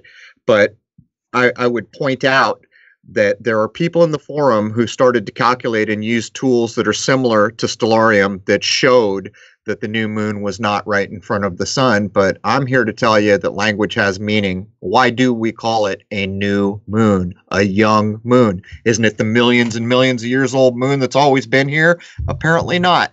And I think that it's these little clues that really begin to steer the way. But if you want to maybe try to build some evidence for your own self, I would suggest to you maybe try to do your own calculation of where the moon is using tools that are available, and see if you can come up with what's been posted in my forums, that where the new moon should be is not directly over the sun. Yeah, no, granted. Above it or below it, you would think you'd be able to see that glint, or to see some sign of it being a physical body that's coming in front. But yeah, as Crow said, you can't see that at all. And the other thing, just to back up what Crow said about the Vedics, that is a problem, is when you have this old text that's been translated now, and there is no consensus on what they're even talking about when they talk about a yojana, I think is what it's called, or I might have that word wrong. But when they talk about that distance, well, I've never seen any kind of definitive answers to how many miles that is. I've seen ranges from, it means 2 miles and up to 8 miles. So again, it's all guesswork, and we're just trusting what other people have translated out of text, and we don't know that it's even accurate. Yeah, very much so. And another thing also, I don't believe the moon is physical at all. I also believe it's some sort of an aberration. But, we've talked several times on this channel, Crow, about LIGO. And of course, that's the gravitational observatory that NASA has put together.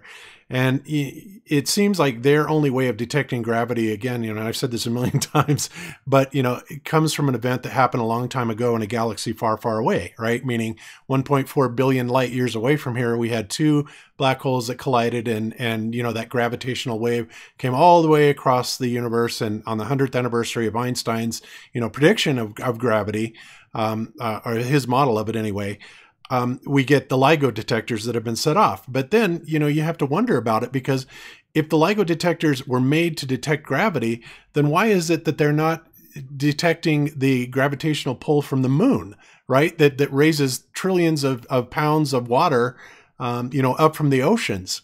It doesn't detect that. So, there's just so many things and not to mention the position of the moon is not commensurate with the tide levels either. And I'm sure you already know that. So, the whole idea of the moon being gravitationally bound and causing the tides is just nonsense. So I tend to think that it is also some sort of an aberration, very much like the sun is. I'll point something out that probably will jar some people. But Jason, are you on? Do you know the name of the image, Jason, that S. Frog was talking about? It's all the famous scientists, Madame Curie, Einstein are there. Do you remember, is it Lacan or something like that, the name of that image? Let me see if I downloaded it, because sometimes I keep those. All right, so there's a famous black and white image. As a matter of fact, we were made fun of on the Big Bang Theory. By the way, the laws of thermodynamics prove the Big Bang is nonsense. But on the Big Bang Theory, they mock it up to put things into that photo of all those famous guys who would go on to work on nuclear weapons. Madame Curie, Einstein's there. That image has been proved to be a complete fraud. Not only that, every image you see of Einstein, he's wearing the same clothes. We are told that that's what he liked to wear, so he just wore the same thing over and over and over. But you see, the problem with Einstein is he came on the stage and said, guess what, guys, ether doesn't exist. Since the beginning of natural science in this world, there were 4 philosophical elements, and the 5th was ether. Yes. And there were people who proved that ether existed. Michelson and Morley were a couple. There were more, but Einstein comes along right after these guys prove it, and they also proved the Earth wasn't moving with light, by the way. And Einstein just dictates it doesn't exist. No experiment, no explanation, and I'm here to tell you Einstein was an actor. Marie Curie did not exist as a living human being. Probably Einstein didn't either. If he did, he was an actor paid to do the job. People should look up that old black and white image of where Marie Curie, Einstein, and all the other famous people are there and start measuring the heads, jacking up the levels in Photoshop, and you will quickly come to understand that is a construct. And yet that image is the basis for the famous people of modern science as we have it today. And it's a construct. I think I've got it. Beautiful. So one of my followers, S Frog, did just a knock-up job taking that apart. He measured heads. He did what I always do with all NASA's image, jacking levels up. And he put a whole list out in my forum of why it was fraud. But we already knew Marie Curie is just mercury encoded. We already knew that, because Hoaxbuster Channel proved it in such a sublime way that is undeniable. And that key that Hoaxbuster provided me opened about 1,000 doors in 2 seconds. Can everybody? Story, that's funny. Yeah, you'd think that they would be more subtle with LIGO, but they were just pretty blatant with that one, weren't they? Yeah, we hear you, Well, Jason. Okay, I just switched to my studio. Oh, that's Here's better. I believe this is the picture you're referring to, bro. There it is. Do you know what it's called, Jason? Lisan or the Dyson? I forget. There's a name for that place where that image was taken. This image is a construct and a fake. It's proven fake, and some of the evidence resides in Crow 777 Radio's membership forum, but you can see Madame Curie. And by the way, they poke us in the eye with this all the time. They always use this to put digital watches so that people can look at that image and find things that don't belong there, leading your mind astray, when really what you should be paying attention to is what people don't belong here. What people were made up, not the Photoshop digital watch that someone added to fool us all. This image is basically the basis of famous people in the modern era of scientism and science and hypermaterialism. Einstein's there, and this is a construct. And in my view, Einstein is a construct, Marie Curie is a construct, as are all the guys who claim to have contributed to nuclear weapons. They're all constructs. It says that it's from Marie Curie's 1911 Nobel Prize win, which is her second for the discovery of radium and polonium. Well, anyone who gets a Nobel Prize should already sound the alarm, Yeah, I've been nominated for one. It's radiation. Now, and when you say construct, you mean like just totally fabricated people? Who knows how many of them are real, but the image is fabricated, and some of the people, like Marie Curie, never existed as a person. That might be an actor playing her, but if people take the time to scrutinize this image, do things like proportions of heads to body, jack levels, so you can see where it's been edited, you will quickly understand what we come to know in the forum. And this was all on the tail of Hoaxbuster proving that Marie Curie was an encoding of mercury to start the nuclear weapon argument, to get people to believe in nukes as a dangerous thing. When truly, probably the radioactive elements, one of the guys who did this, S Frog in my forum, he bought radioactive elements that you can get, that anyone can just order, and he began to experiment with them. Meanwhile, this guy's a retired engineer, and he began to discover all this. What I currently think is probably likely is, if you go to Hoaxbuster's YouTube channel and you look at him showing you what happens in secret Masonic halls, it'll tell you how to start the great work in terms of alchemy. And one of the things is you got to find the stone that's hidden. We've begun to consider that maybe all these nuclear elements that are not nuclear, but they are radioactive, but they won't harm you in the way that they've been you've been told they will, are necessary in alchemy to do the great work of alchemy. And so what they've done is outlawed them all, and they stockpile them all so only the richest, powerful people can get access to them. We suspect that's what's going on. But if this image is a construct and becomes commonly understood to be, it tells you something critically important about the foundations of science and scientism in our world now. Yeah, and just so you know, I'm totally with you on this concept of fabricated people. A couple that I've took interest in were William Shakespeare and Henry Cavendish. Because, you know, the Cavendish experiment was pretty heavy in terms of the whole, that's where we get the gravitational constant, right? And if you look into him a little bit more deeply, the guy is, there's a lot of mystique around him. He didn't really have any friends. He kept to himself, like very intentionally, didn't, like people weren't even allowed to be around him. When students asked him questions, they had to do so like from very strange circumstances. So it wouldn't be the first time. No, and he could barely speak, you know, at all, which it just reminds me a lot of Einstein. If you look into, they say he could write perfectly in English. Yet, have you ever heard him speak English? It's kind of hilarious. He has to read, and it sounds terrible. And to me, so many signs of fabrication there. Same clothes every day. I'm actually looking up. I'm going to get Hoaxbuster. I'm going to go get the Marie Curie clip. I'm going to put it in Skype, and then maybe you guys can put it out for the people in the chat room. This, in my view, if there was an Academy Award not for YouTube clips, this would be where I would award it. This is one of the most important clips I ever viewed on YouTube. There it is in Skype. And if nobody's ever kind of thought in the way that Hoaxbuster is thinking, you need to kind of ease into it and adjust your mind. But I stand by every participle and syllable in this clip, and it is all provable from my point of view in the same way false news works, because it's just versions of the same game. Oh, interesting. Okay. Yeah, in fact, it's remind me like Eric Dollar on the Park interview. He talks about a lot of the alchemist Mercury. Right.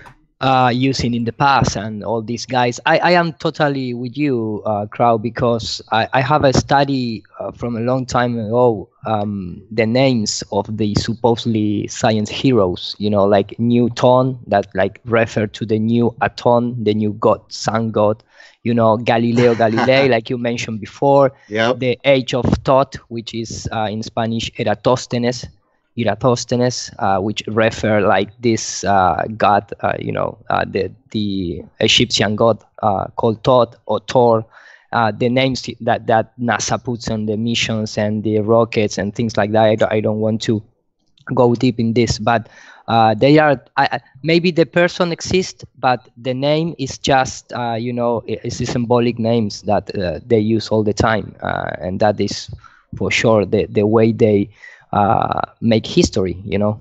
That's right. And they use the mind rape techniques that Freud and Jung and others put forward. And not only that, they usually do these things with some kind of a modeling that gives them a 98 or 99% certainty that they'll pull it off in some way, shape, or form. But if you guys have not seen the Hoaxbusters clip, I'll stand behind the work that man has done. And I don't say this about very many people. He is freaking brilliant at picking up the encoding, the Masonic undertones, the encoding and the misuse of alchemy. He's brilliant at taking the text and picking out the coded narratives there. But beyond a shadow of a doubt, what this clip does is shows you that Marie Curie is Mercury encoded. And anyone who's followed any of my work or other work, the importance of Mercury, the double eights, cannot be understated. Even the Apollo lie started with the Mercury missions. This all goes back to the misuse of alchemy. And the caduceus, which shows the double eights. And of course, we all think the caduceus is about medicine. It is not. It's about commerce, it's about thieves, and it's about travelers. That's what the caduceus is about. So the next time you see a doctor wearing a caduceus, you might want to ask him, why aren't you wearing the rod of Asclepius, which actually has something to do with healing people? Yeah. All right. Well, I will definitely check this out. That's for sure. It looks like it's about a 3-minute clip, so I will look into it. I just subscribed to this guy, and he's another buster. So, you know, we got to go for it. I wanted to have him on my channel, but his Scottish brogue, I'm pretty good at accents. His Scottish brogue is, most Americans are not going to be able to deal with it. It took me a while to tune in to be able to speak with him. So it's unfortunate we have a language barrier between us, but this man is brilliant. Yeah, some folks have trouble with Dr. Lena's Italian accent. Unfortunately, Hoaxbuster makes Scotty from Star Trek sound like he's speaking the King's English. Yeah, there's a guy, a flat earther by the name Beyond the Imaginary Curve. His name is Dell, and his Scottish accent is so thick I can't even understand him. It's crazy. So, yeah, you know the guys in, you know, when the guys in Train Spotting go off on their Scottish, it's about 5 times that. It's hard to, you got to tune your ear in, but it doesn't matter. A mind that's doing, I mean, you'll see it. If you can tune yourself into understanding this way of thinking and understanding the encoding of things, which is basically the misuse of alchemy and the misuse of natural science. Basically, it's a perversion of nature, what you're witnessing here. That's what they've done. Alchemy and natural science respect nature. They pray to it. They protect it. They do nothing that nature will not allow. And what you're seeing here is the misuse of those principles for the coming artificial age that we're all going to experience here shortly. Yep. All right. Okay. So let's move over to the kind of the main subject here. I want to talk about the sun. And I guess the first thing I want to say about the sun is that the current model, the mainstream model of the thermonuclear fusion type of model is, you know, kind of ridiculous. And I think it's being disproved, you know, by a multitude of ways. There are so many anomalies, things that are wrong with it, that a lot of people are actually picking up on this. Of course, not the least of which is, of course, the missing neutrinos that they talk about, which would be kind of necessary in a thermonuclear reaction. The heat transport from the core to the surface. The heat seems to get hotter as it goes away from the sun. You have, again, Don Scott has highlighted the oscillations in the sun's size and brightness. And I was just showing a clip earlier that was shot by a fellow YouTuber, Wide Awake, that shows the sun kind of blinking on and off. And I've seen this myself. You know, I think a lot of people have, but you always, you know, get the idea that maybe it's your eyes playing tricks on you, or something like that. The other thing is like the solar wind. As soon as it leaves the sun, it gets faster and faster and faster, which of course is completely counterintuitive to what we would expect from their particular model. It should start out very fast and then dissipate as it goes on. So there's a whole bunch of problems with it, and yeah, I think that it's falling, you know, very much, you know, out of the mainstream model. However, it seems like that the, you know, as I've said before, the powers that be are very resistant to the electric universe model, because once it is known and disclosed that everything that we see, the sun, the moon, the stars, are all electrical phenomenon, then of course, astronomy, astrophysics, cosmology, nukes. And nukes, everything has to be completely rewritten, right? All the books on this, and you know, academia is going to take a huge hit from that. And yet, this is something that's growing in popularity. It's also growing in being censored. This is something that you can't even really find in Wikipedia. It's not really discussed in Wikipedia because they simply do not want to give any credence to this idea whatsoever. And not to mention, you know, like I said, with the footage that you've shot and that Chris has kind of confirmed, and with all the stuff that the Electric Universe guys are coming up with, you know, all of these things absolutely fly in the face of the mainstream model of the sun and the stars and everything else. And it's interesting, you know, like I said, even the astronauts are saying, well, you can't see, we don't see any stars in space, or at least half of them anyway. They can't seem to make up their mind. But even they're admitting it. Well, you can't really see it without the optics, you know, I think is what one of the guys from Apollo 11 said. So needless to say, it's kind of brought us to this point of, you know, what exactly is the sun? What are we looking at when we are looking up at the sun? We pretty much are sure what it isn't. And the whole idea of electric sun, in my mind anyway, is much more plausible. So this kind of brings us to the footage that you shot, and I want you to kind of talk about that a little bit, Crow, and I'll kind of play this in the background as I've been playing in the earlier. But I kind of want you to talk about how you discovered this and what you have done to kind of eliminate the idea that it's some sort of sundog or refracted image or something like that. Well, at this point, I'm as close to certain as I can be that it's not sun flare. And ironically, when Chris stepped up and did what I did, he did the exact same things I did. He used his hand to do light blocking. He spun the double stack on the front of the scope. He spun it. And he also took a long 3 or 4 foot wrapping paper tube to put it over the scope to ensure this isn't. So I would say that I am 98% certain that this is not lens flare.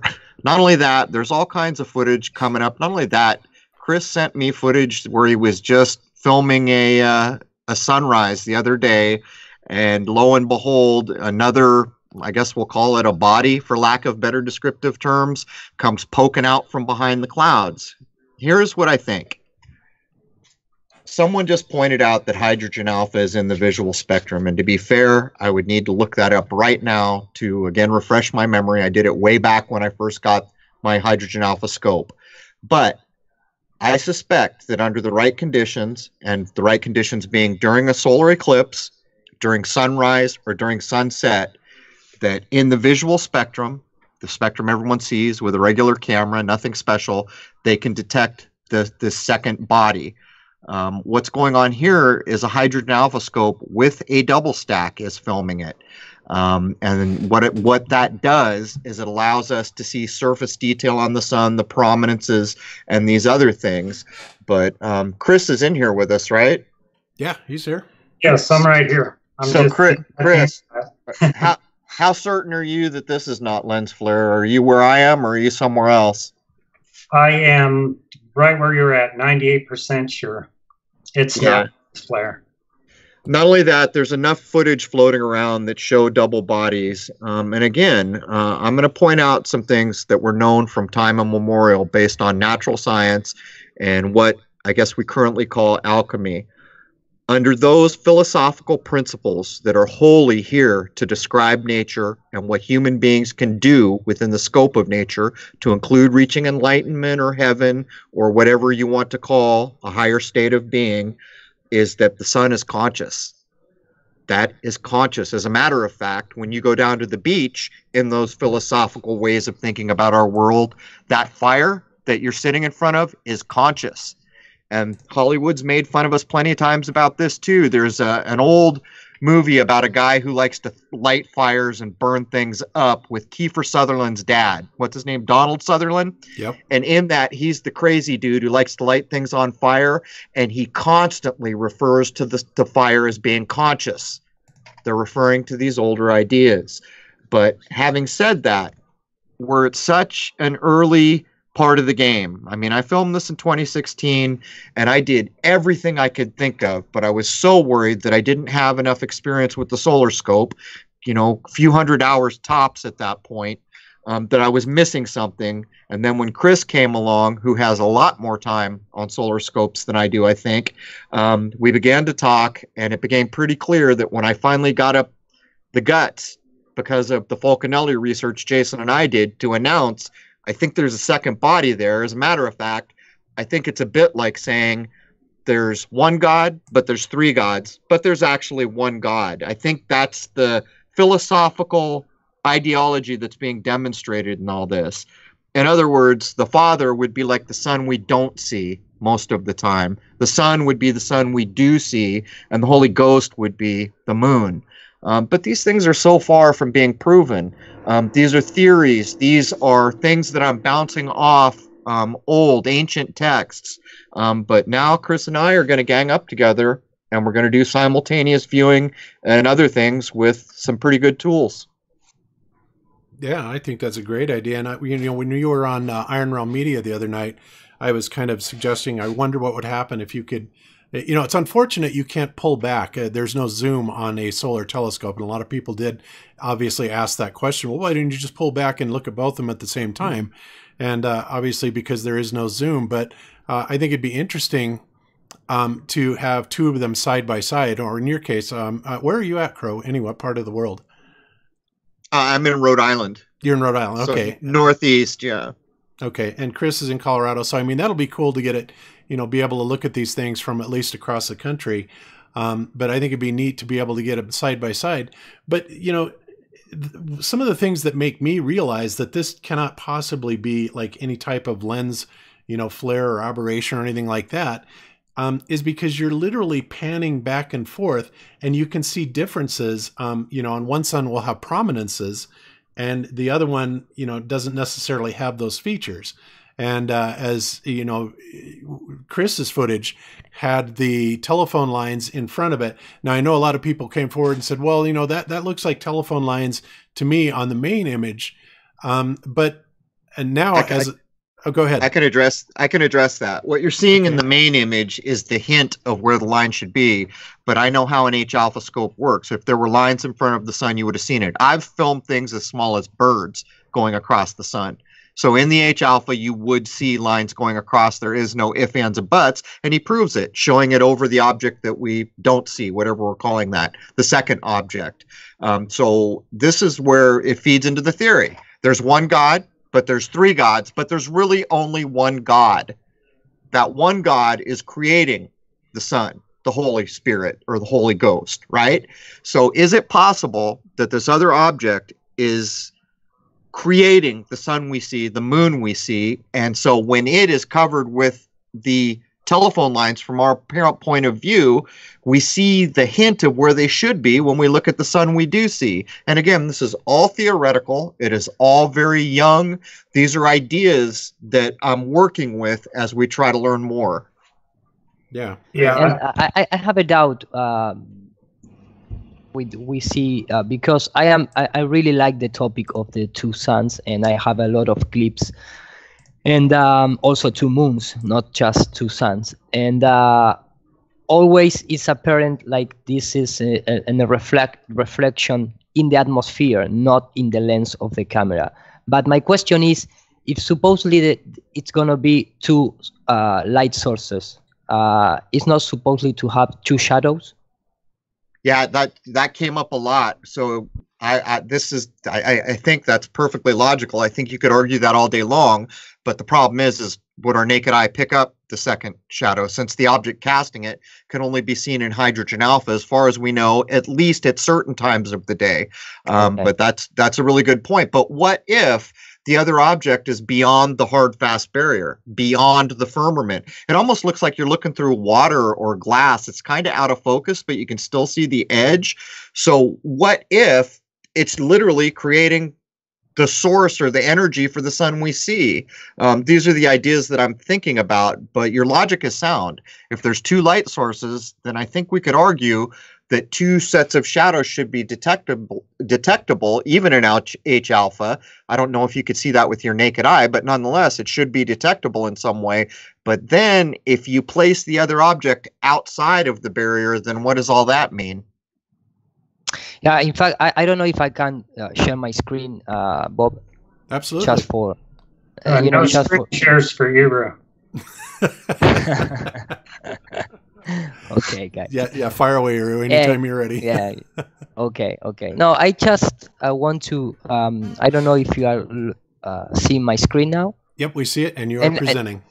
Okay, and I showed this video a few times in the past, but because when I trying to recreate all the phenomena involving the sunset and the sun behind the clouds and all that kind of stuff, I really replicated in computer simulation without any problem at all, based on only one sun light source, of course, and take into account that the clouds are volumetric objects, and if you have a really light source, really power light source, is going to fade it into the color of the clouds. So it's like when you have, you know, a really light power in something transparent, you're gonna mix it.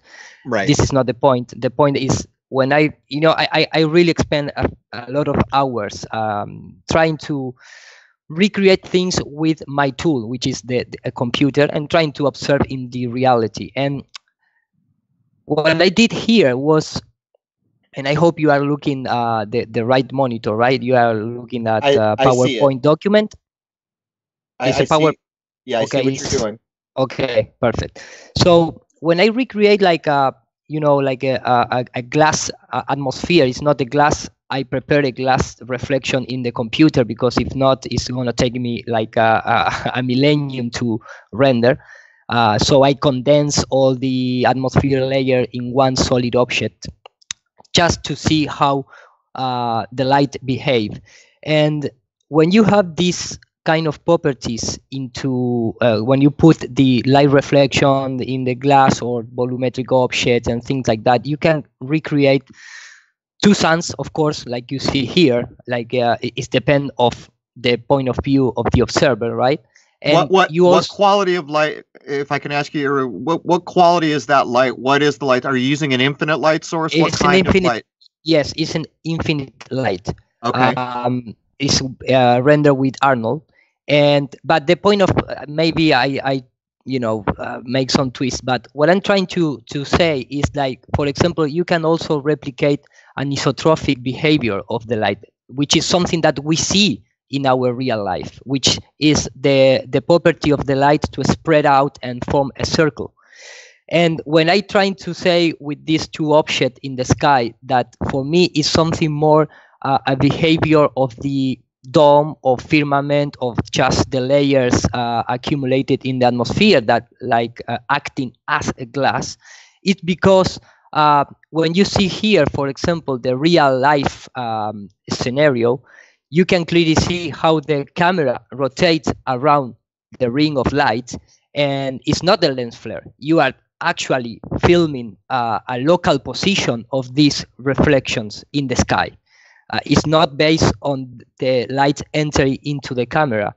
And if you show in that kind of things to people, maybe the person believe that there is like 5 suns in the sky. Sometimes I see, and let me just open maybe the library to don't get confused. Let me go very quickly to my files. Let me just put 2 suns. I believe maybe this one here. I am looking in the other monitor. Let me just go very quickly. I almost have it here. Here there is one. For example, this is, for example, there is a sunset, a sunrise, sorry, on the seashore, and sorry for the quality of the video. But here, for example, you can see one of the sun, or maybe the actual reflection of the sun, because I don't know which is the original one.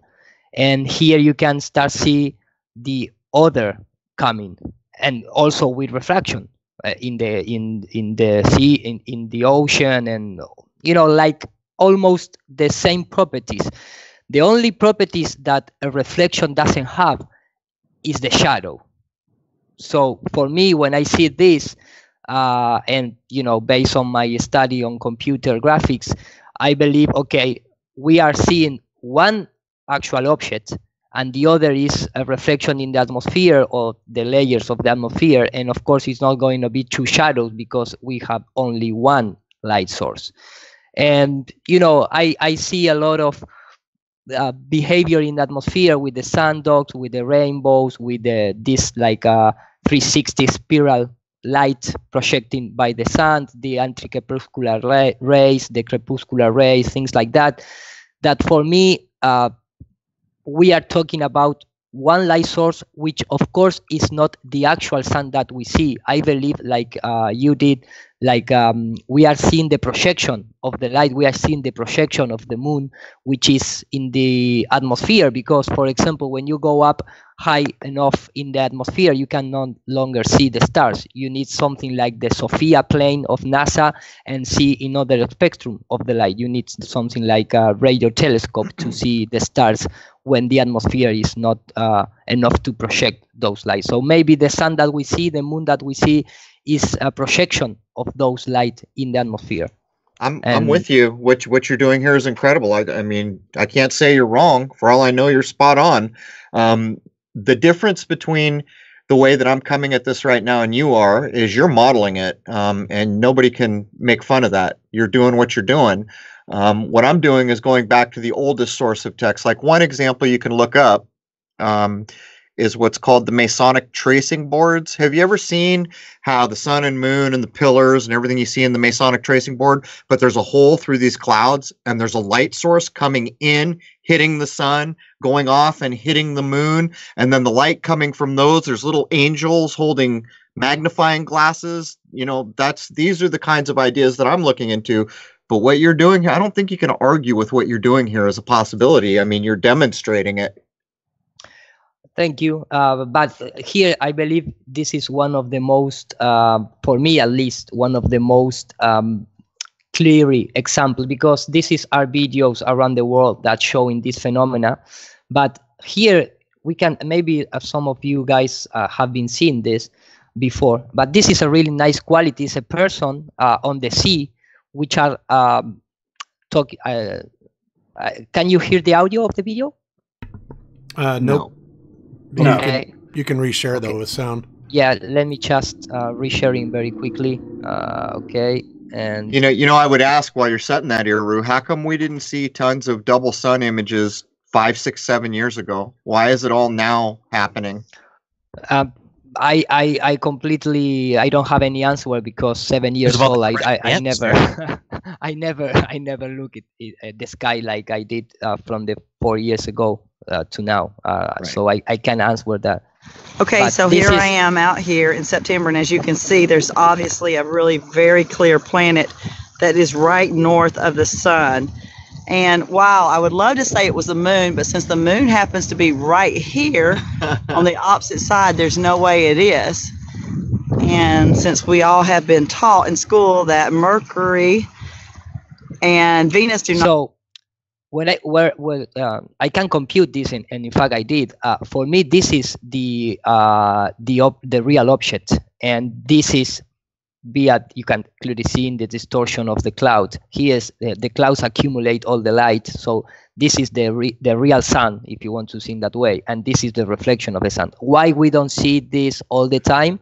Maybe it's because the atmosphere conditions. Maybe I don't know exactly. I can answer that, but there is clear something that we see one object and one reflection of the object. That for me is my opinion. There's a test you could do here to help you along.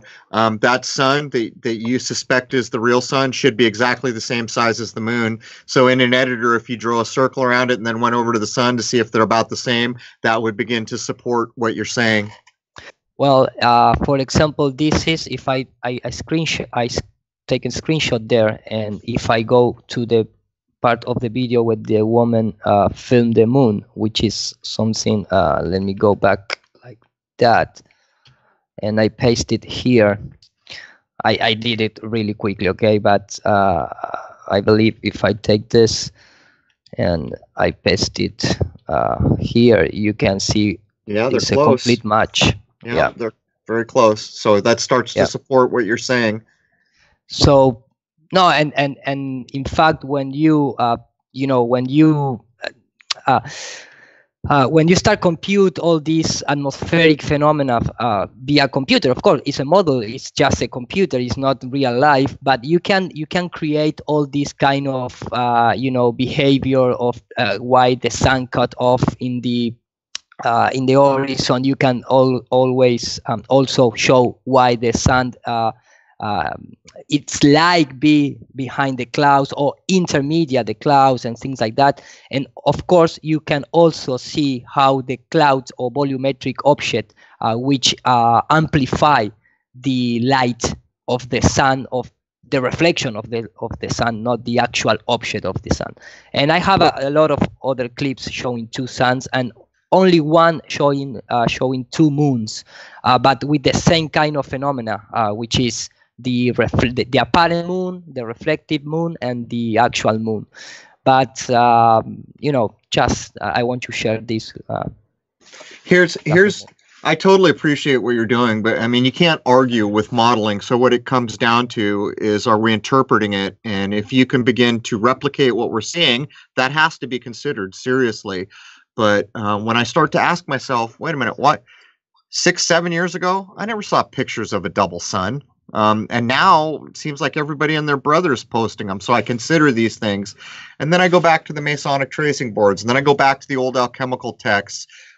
My only issue is this. Can a human being become something more? Because if a human being can become something more, that's part of what's encoded in secret societies and religions, in old traditions, in alchemy. All these ideas of a human being can make it to heaven, or a human being can become enlightened. However you want to look at a human being becoming more. And if it is possible for a human being to become more, almost certainly, in my view, everything I've read says the sun plays a role in these things. So that's the angle I'm taking. But I got to tell you, Iru, what you're doing here, I think it's critical. And I think it's important that somebody does do these types of just rational modeling to try to show one possibility. Thank you. I'm trying to, replicate things, because like 3 years ago, I really start to looking in this flat Earth topic and say maybe the sun it is between the clouds, but for me it doesn't happen, because it's like, okay, if the sun is between the clouds, of course we are gonna have a lot of footage from the planes, of from high altitude balloon, things like that. And when I started to recreate this and trying to create this via computer, I didn't explain in detail what I did here in this simulation, because it's gonna take me a lot of time, but I can replicate it. And I believe something that the people get confused all the time is because this kind of situation where we see the moon or the sun, we perceive like it's in front of us, but in real life it's up in the sky, and it's just the way that the atmosphere project that light. Like it seems like we are looking the front of the moon, and the moon is going down, or the sun is going down to the horizon, but it's always up. There is never in the front of us. It's just a perspective combination with the refraction in the atmosphere. So if we see everything we see in the sky is like we see through the screen, which is the sky itself. It's like a screen, our atmosphere layers. That is my interpretation, of course, right? Yeah, I like your ideas, man. And it makes a lot of sense. And I would just say that I think there's a distinction to make, and I know Iru and I and probably everybody on this panel agree, but it's a subjective, personal, atmospheric, subjective dome, not necessarily a physical dome, although there may be some sort of physical firmament dome. But this is something that is, follows you around wherever you go, and it affects the inbound light from the celestial sources to where, if the sun appears to be on the horizon, it's not actually in front of you. It's just the apparent sun that we typically see appears to be that way due to perspective and refraction. But I really love the footage that you've got there, Iru, because it demonstrates that nicely. I think that we've got the actual sun and the apparent sun, and these are two wildly different things. And some of the biggest globe Earth arguments are for what the sun and moon can and cannot do. However, when you've got this wild refraction process going on to drastically change where the sun appears in the sky, I would say the sun can do pretty much anything. I wouldn't be surprised, but yeah. Okay. In fact, this is the last scene that I showed. This sunset in I believe it's St. Martin, Iceland. Here you can see, the sun. And I took this as a reference to replicate with the computer simulation. And here you can see like the lens flare, which is inverted, as always, is going to be in the lens of the camera. And this here is like it's like a lens flare of the matrix. It's not the lens flare in the camera, but it's like the lens flare in the atmosphere. That is why it's not inverted. But again, this begs the question: why weren't these images commonly shot just a few years ago? That's a big question for me. And this is, I believe, I believe this San Martin is for 2013. I took this from internet, and the guy who filmed this is not a flat earther. He just filmed it because it like it's like oh, what a nice sunset. But I believe, yeah. I'm sorry. I was going to say a lot of this footage, at least it came to my attention, Crow, around 2012, because that's when everybody was saying, "Oh, look, it's Nibiru," right? So it's been 6 or 7 years, something like that, maybe even a little longer. I remember Nancy Leader talking about it all the way back in 2003. Well, I guess I could add, okay, what about the 90s? Why didn't we see all this in the 90s? Well, we don't 80s, have so many equipment to film that. That's partially true. I accept that. They're regular people, I mean. But one of the things is Chris, Ben Matry, and I, when I get warm enough and we can get our things out, one of the things I think we should expect to see is if he's filming in Denver, he's a mile high, I'm at sea level. We're almost at least 2,000 miles apart. I'd have to look to know exactly. You'd expect to see an angle change between what I'm filming and what he's filming. So maybe with both of us filming, and I could be on a cell phone and say, "Hey, Chris, go shoot the object we don't see. Now go back to the sun we do see," and both of us doing it at the same time. Maybe there's more things we can deduce. But I am totally open to the idea of reflections off what's called the firmament or the barrier. I'm open to the idea that the light source is on the outside, or there's something in between us and it. It's just clearly something's going on here that has not been described, and I think it's probably a very important thing. Yeah, and Crow, right before you leave, can we reiterate the power line footage for everybody? Because that's a rub for a lot of people. I've seen a lot of comments on that. Right. Okay, you want me to go ahead and just bring that part of it up? Sure. I'm trying to remember where it is. All the way at the end. Oh, is it all the way at the end? Okay. Oh, there it is. Got it. This kind of proves it can't be lens flare because the power lines are in front of the object. If it was lens flare, it'd be the other way around. I'm seeing some chatter on the social media about that as well. Folks are saying you can clearly see that the telephone lines are in front of both of them. Can you guys address that? Yeah, let's address that. Here, the lines are there. That's what you see in an H-alpha scope, black, if anything crosses the sun. The lines are not in the other image, but the hint of where the lines are in the other image. But there's no lines there. You see a coloration change. No focus was changed. No double stack was changed. So what this tells you is that that's not lens flare because the phone lines are in front of it. But it also suggests that there's a projection happening between the two because you can see the hint of where the line should be on the sun we see it with our eyes. But the lines are not there. No focus has changed, no equipment has changed, but nonetheless, you see the whisper of where the phone line is in the other image. To me, that connects them, which is why I'm working with the idea that the sun we're not seeing commonly is somehow projecting or contributing to the sun we do see. But this is a critically important, getting the phone line, this is the most important evidence that I've seen so far. Well, he has more where there's clouds involved too, which all show the difference, but there are no phone lines in front of the sun. You see, there's a color differential there. If there were phone lines there, you would see them. And that's the sun you see. So you can't even start to argue that that's lens flare. That's the sun you see with your eyes. But guys, I'm almost out of time here. I've got to eat some dinner, and Jason and I have to prep for a live show. All right. Okay. Well, Crow, it was great having you. I mean, it's great talking to you guys for the first time. Agree with a lot that you say.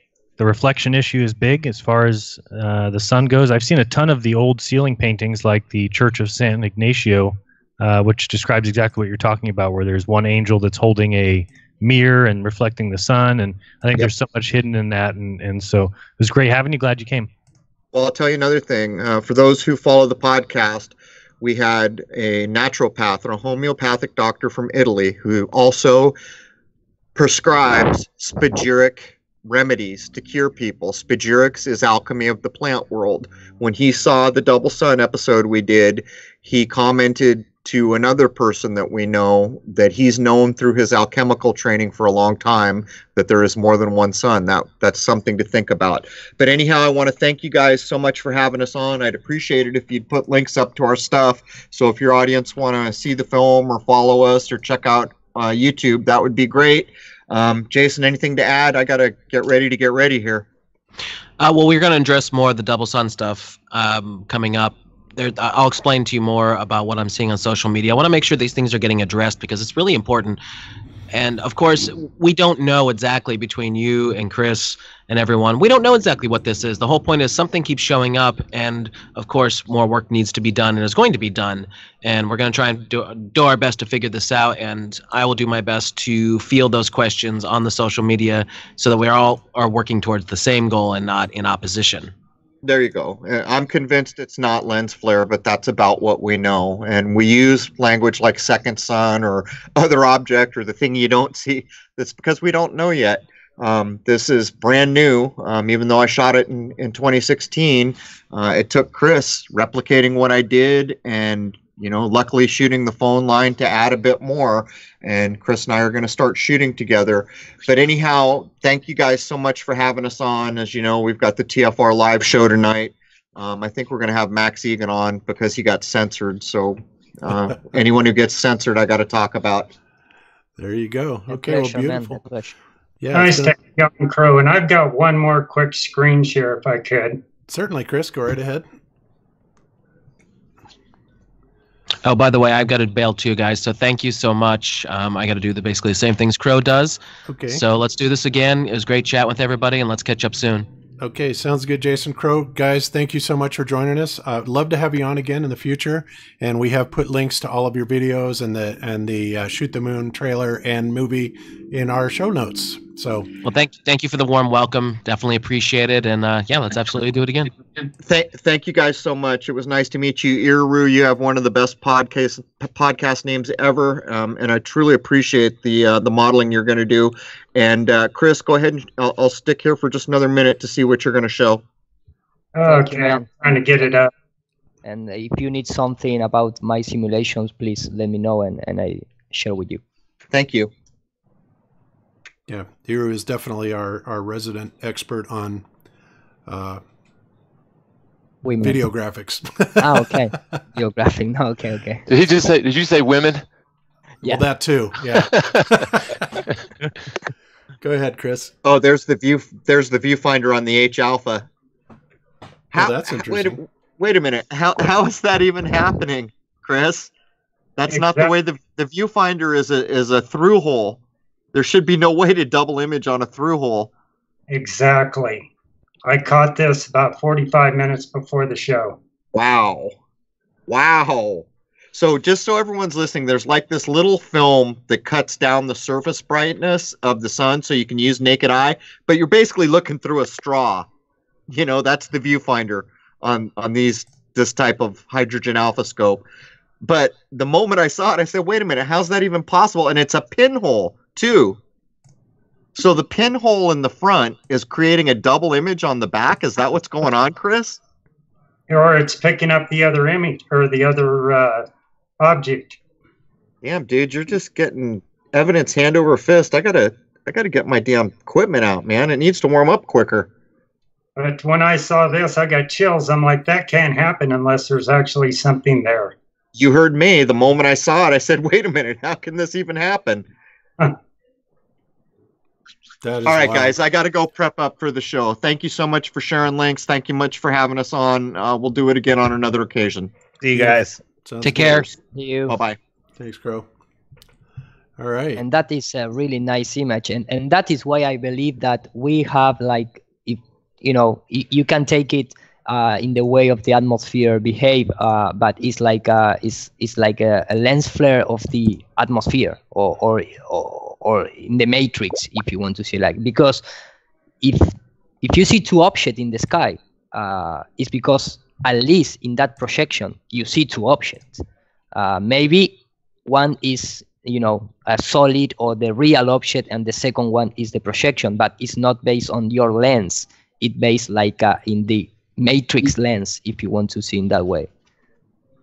Yes, that's amazing. So Chris, this is what we were seeing the two suns in a minute ago. This looks like David's footage. Oh, okay. Or something. I didn't see who put it up there. What is this, David? I didn't put it up. You put it up. It's a sun fade out video. I didn't put it up. You put it up. Let's get Mikey. He must have put it up. I don't know. I don't have control over the screen, Bob. Mikey puts up everything. Yeah, no, it just popped up. I didn't know where it came from. That's All right. what she said. Well, yeah, there you go. All right. Okay, so Chris, you said that you had caught a little bit more footage on this stuff on the double suns. Is that correct? Yes, and what I've got is where I went out and set up when there was cloud cover to see if there was a difference in the cloud cover over both objects, and that's exactly what I caught. You want me to screen share and show? Absolutely, we would love to see that. Okay, my screen share is when I showed that picture, I couldn't see it myself, so. Oh, that's weird. Yeah. Okay. And I updated Skype and I haven't used it since. So let's see if I can get it to. Yeah, Microsoft, it seems like every time they buy something and they have to screw it up by changing it all the time. Pretty typical. So yeah, that's amazing. This footage has really got me intrigued. There you go. Okay, let's go ahead and share that. And you are presenting. See the cloud cover over this object? Uh-huh. Here's the second object. It's completely covered with cloud cover. Now I'll go back to the other object. Completely covered. Which one's the real one? The real sun would be up, but that's the sun that we see. Okay. So the lower dim one in the lower right-hand corner is the aberration? Yes, the one that we don't see. Right, or whatever it is. Yeah. So then we'll go here. Same thing. You got the cloud cover. That's amazing. Now, you said that you've been able to do this, to capture this kind of routinely lately, right? Yes, you can go out and capture this on a daily basis. Now, what I did do is you can go out like 2 hours before sunset, and it's down into or up and to the left. Now, I went out at noon and early, or noon and like 11, 10 o'clock in the morning, and it's up and or down and to the right. So it changes positions throughout the day. Yeah, and that's actually consistent. Cami has been modeling this particular thing holographically with these little toys. I forgot what they're called. Anyway, it's the little clamshell thing. You've seen it, that you can create the hologram in, and she's been modeling it. She's got a whole bunch of spheres with glow-in-the-dark paint and all this stuff, and she has been shooting some amazing stuff. But we were talking about it, and she was showing me that what you're showing is actually very consistent with her modeling of this, meaning that there could very likely be two actual objects there, which is, it's wild. I mean, the thought of this is just insane to even consider this. But, you know, when you think about it, as Crow was saying, this has been something the two suns have been talked about almost ad nauseum in antiquity, other cultures. They also talk about that the suns will kind of become manifest, and you'll start seeing these strange things in the sky, in the alleged end days. And some of the things that I'll be showing here in a little bit, or even like some of the music videos that talk about two suns in the sky and what the implications of that are. I know a lot of people have already, heard about, the lyrics that have been talking about this, but in a way it's amazing, but it's also kind of disturbing because of the implications of what it actually might be. So I don't know. Go ahead. This was a sunrise video that I did last weekend. And in the comments, I went into the comments last night and somebody had pointed it out, and I went back in there. I was like, oh, I didn't even catch that. I subconsciously, when I put it up, saw it, but I just discounted it as lens flare. Right. Yeah, that's what I would have thought it was. Go ahead, You John. you can see it going up behind the clouds, coming down from in behind the clouds. But there could be another possible explanation for it, but it's just amazing. Yeah, it really is. And then it cut off. It's too bad it cut off early. Go ahead, John. Or was that you trying to talk, John? Or? I was muted, I think. I didn't say anything. Okay. I keep hearing these little I'm hearing voices. Oh, wow. Yeah, that's amazing. So you're able to do this routinely with your hydrogen alpha. Have you tried doing this with like the P900 with the solar filter on it? And can you see anything with that? No, I have not tried with P900 or the P1000. Okay. I was curious, and I asked you on the other feed or before the show about the hydrogen alpha filters that you can screw on to the front of the Nikons. And I'm curious to try one of those to see if, we get any results from that, because that would be great. It'd be a lot better to be able to use the Nikon with that filter on it than going out. And I don't know what you paid for your solar scope, but I'm sure it wasn't cheap. About $2,700. Yep. And you'd think that one of these days, does anybody make one with a zoom on it, or are they all static? No, just like your telescope, your 10-inch. There's no zoom capabilities on it. All you can do is change your eyepieces. Yeah, that's true. And with this, I spent 3 weeks trying to come up with a way to even put my digital camera to this telescope.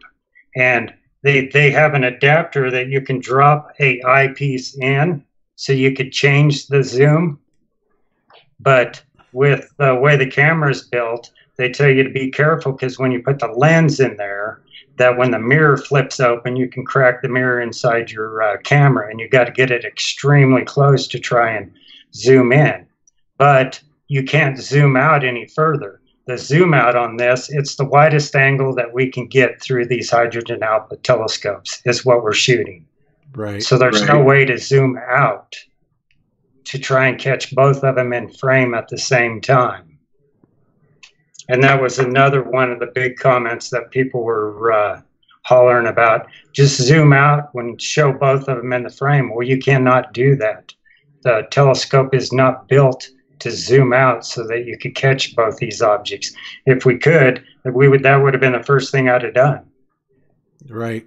Well, that would be interesting because if the hydrogen alpha filters actually work in a camera, that would give us then zoom capabilities, because you don't really need a whole lot of zoom, for the sun, especially pulling back, to get a nice wide perspective of the sky and see if that's there. So I don't know. I may just buy one of those for the P1000 and see, if it works. It's only like $30. I think it's probably worth it.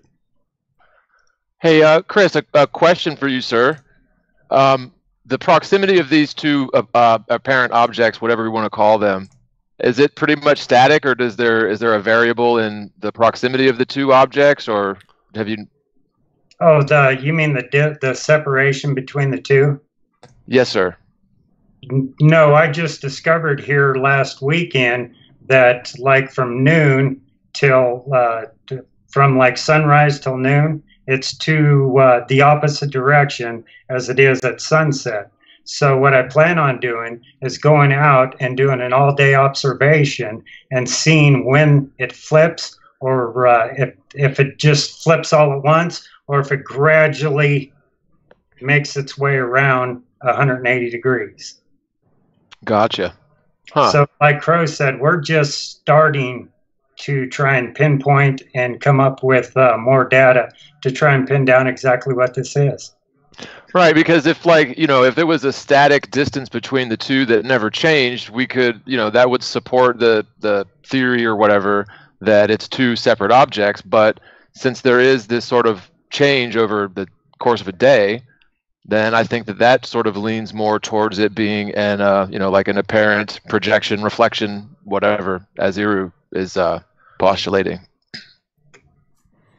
All right, I'll do one more screen share if I can. I'll Sure. steal one from Iru. Okay, go for it. Okay.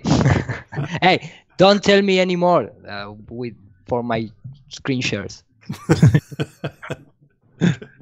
Okay, whenever you're ready, Chris.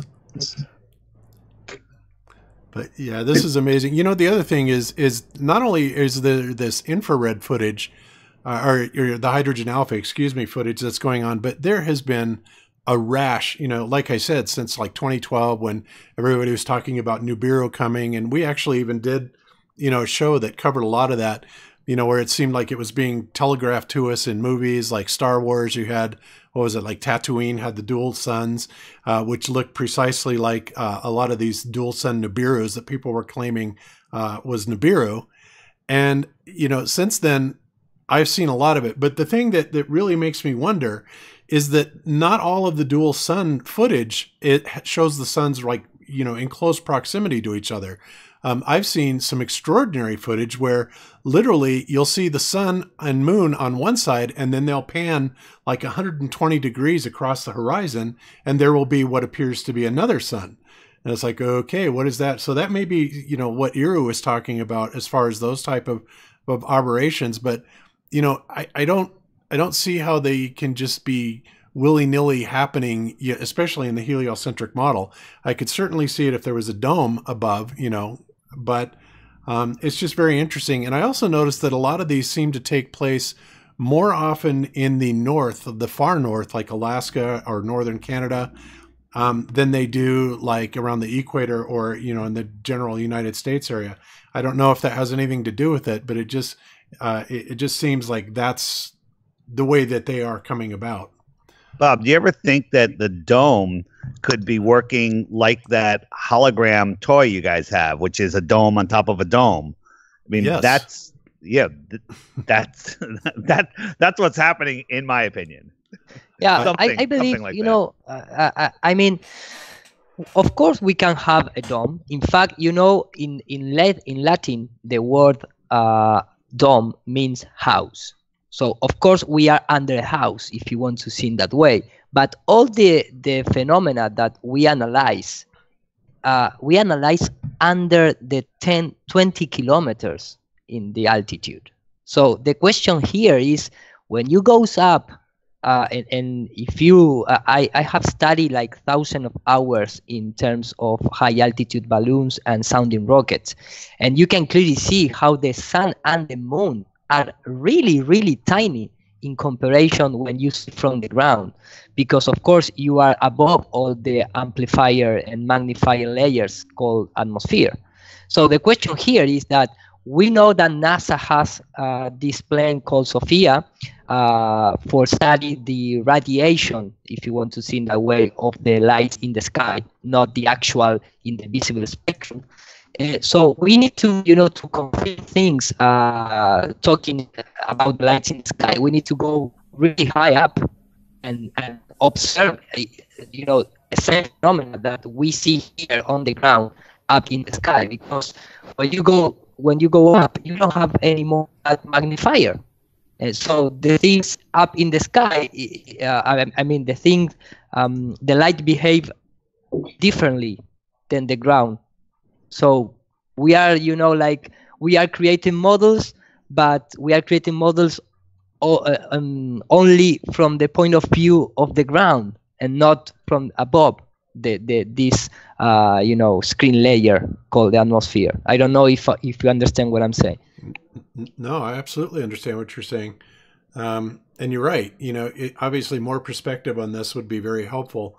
And, maybe we can get, you know, more balloons outfitted to give us different perspectives of stuff like this, even though I'm not sure, you know, how much good that will do. That'll give us definitely a higher elevation perspective, but, you know, we'll just have to experiment.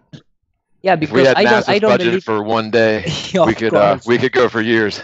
I go to live in the Iceland if I have that budget. But I believe that, you know, all these double suns and double things that we see from the ground at that same point in time and location, if you have the possibility to go really high up and really quickly, you don't see anymore those two objects.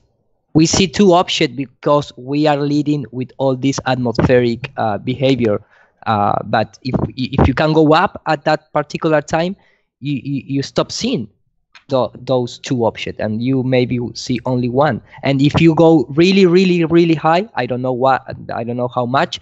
Maybe it's like Dr. Littman talks about. You can even see the sunlight because you don't have any medium to project the light. Yep, true. Chris, did you have something you wanted to share still? Yeah. Okay, go ahead and present whenever you're ready, and I'll flip over to you. Okay, I think I started screen sharing. Nope, we're not seeing it yet, but sometimes it takes a second. Somebody else is screen sharing, I think. Well, I am, but I can stop screen sharing. Let's see if that helps. All right, now try it.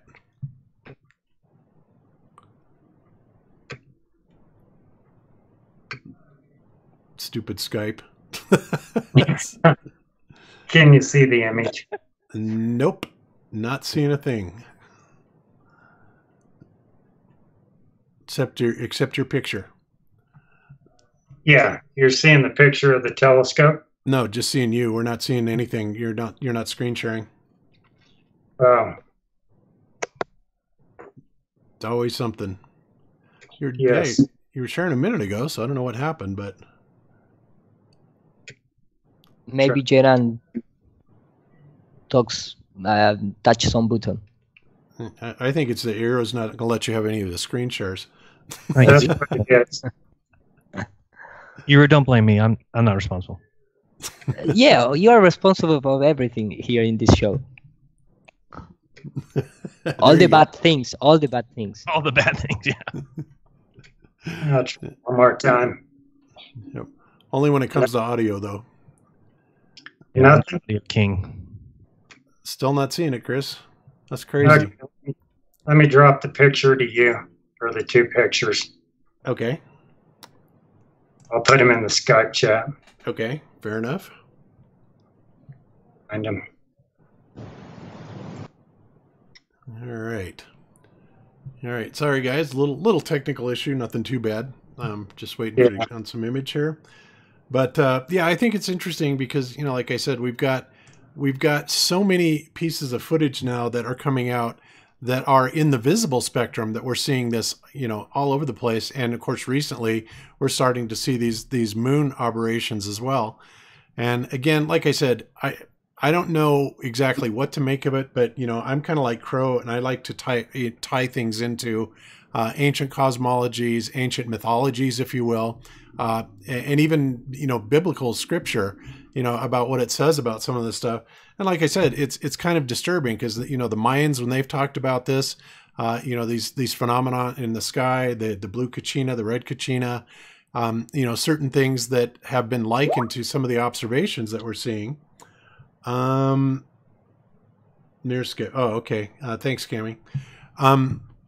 It's disturbing. It really is. And for example, while Chris is getting that, let me show you one of the things that, this is and I can't really show but more in a couple seconds of this because I don't want to get struck, but this is a Soundgarden clip called Black Hole Sun.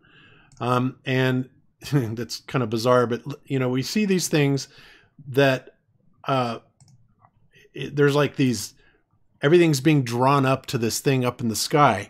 And, you know, we've talked about Brian Austin Lambert's work.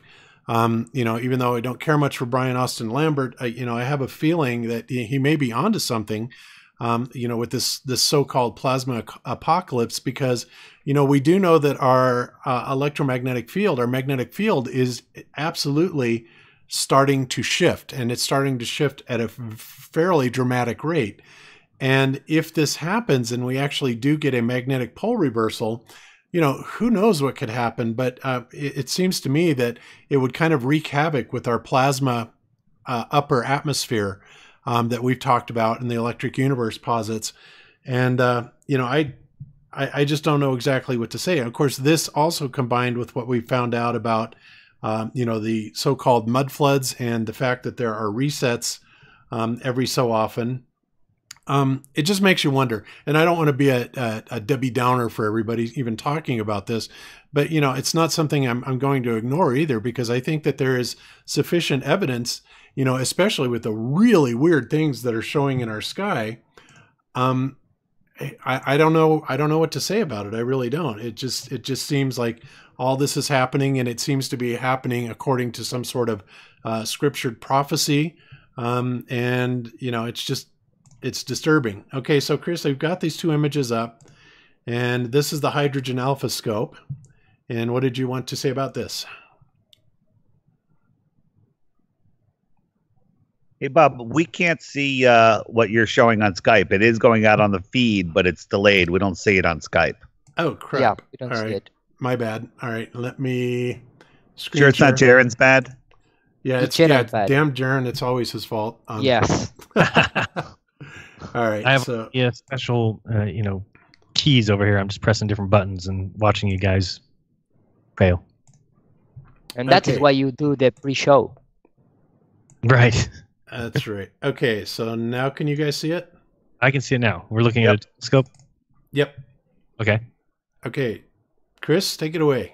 If you're That's the regular hydrogen alpha telescope. That's what it looks like without anything on it. Now, if you bring in the other image, Bob. Okay, that's what we did. We put a big long tube at the end of it to try and cut out any internal refraction or other light sources coming into the telescope. Well, that would certainly seem to do it. This was exactly the same idea that Dr. John Dee had about trying to block any refracted images coming in from different angles when he was observing the laser over the UK test. So obviously, Dr. John thought of this also. Dr. John approved because he was using it. And I thought it was brilliant. It's like, wow, I wonder why people didn't think of this before. But I'm really glad that you decided to do this, because that pretty much kills the idea of any type of optical, flaring going across the lens of the telescope. Yeah, and the longer you make that, the more definite you are that you're not picking up any lens flare. Yeah, and it's kind of a flat black, it looks like. Yeah, I had a white one, and I was like, no, I'm going to go with, because you could get some light refraction through white. So I made sure I went and got a pitch black one that would not have any light refraction on it whatsoever. Yeah, beautiful. So, all right, okay. So let me go ahead and close that out. You guys should still be seeing this other one. So, yeah, we've got that, and then another thing I wanted to show is there's these lyrics for Pink Floyd, and I'll just kind of let them play in the background. I won't play the song because, again, I don't want to get struck, and I know that they're just looking for reasons to try and shut us down for whatever reason. But some of the lyrics, in the sun, like the Red Hot Chili Peppers, saying space may be the final frontier, but it's made in a Hollywood basement. Pink Floyd, of course, has been kind of a staple for, a lot of rockers all over the world, and they have had some pretty profound lyrics. And if you have not heard of this song, it's called Two Suns in the Sunset. And it is also talking about, seeing two suns just before some sort of like catastrophic event. Could be a bunch of nonsense, or it could be a predictive programming, or they're trying to tell us something or whatever. But, we see this happening time and time and time over and over and over again in music. A lot of the people that are in the music industry are obviously, a lot of them are intimately tied with the Illuminati and the elite, and they are privy to things, I think, that the general public is not, and they convey this in their art of music.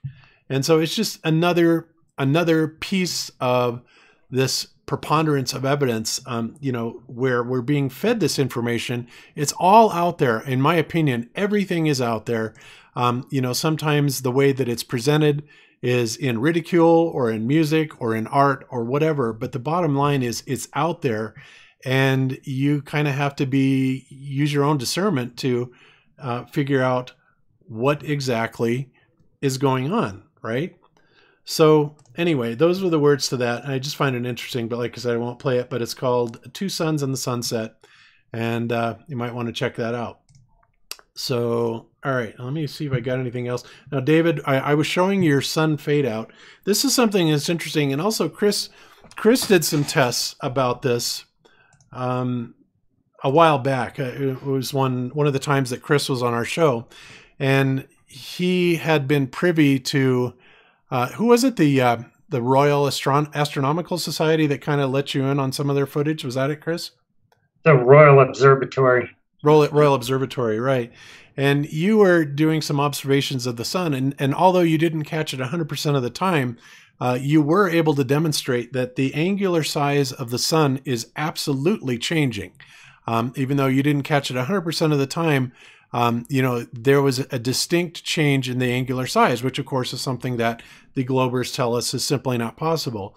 Now, David, on the other hand, even though he's shooting primarily in the visible spectrum, footage like this is incredible. And it seems like if the higher you can get and into the more dry and clear type of atmosphere, the more likely you're going to be able to catch this phenomenon like he has caught here, where the sun is literally shrinking and changing in angular size. And this, in my opinion, cannot be argued, regardless of the fact it doesn't have a solar filter on it.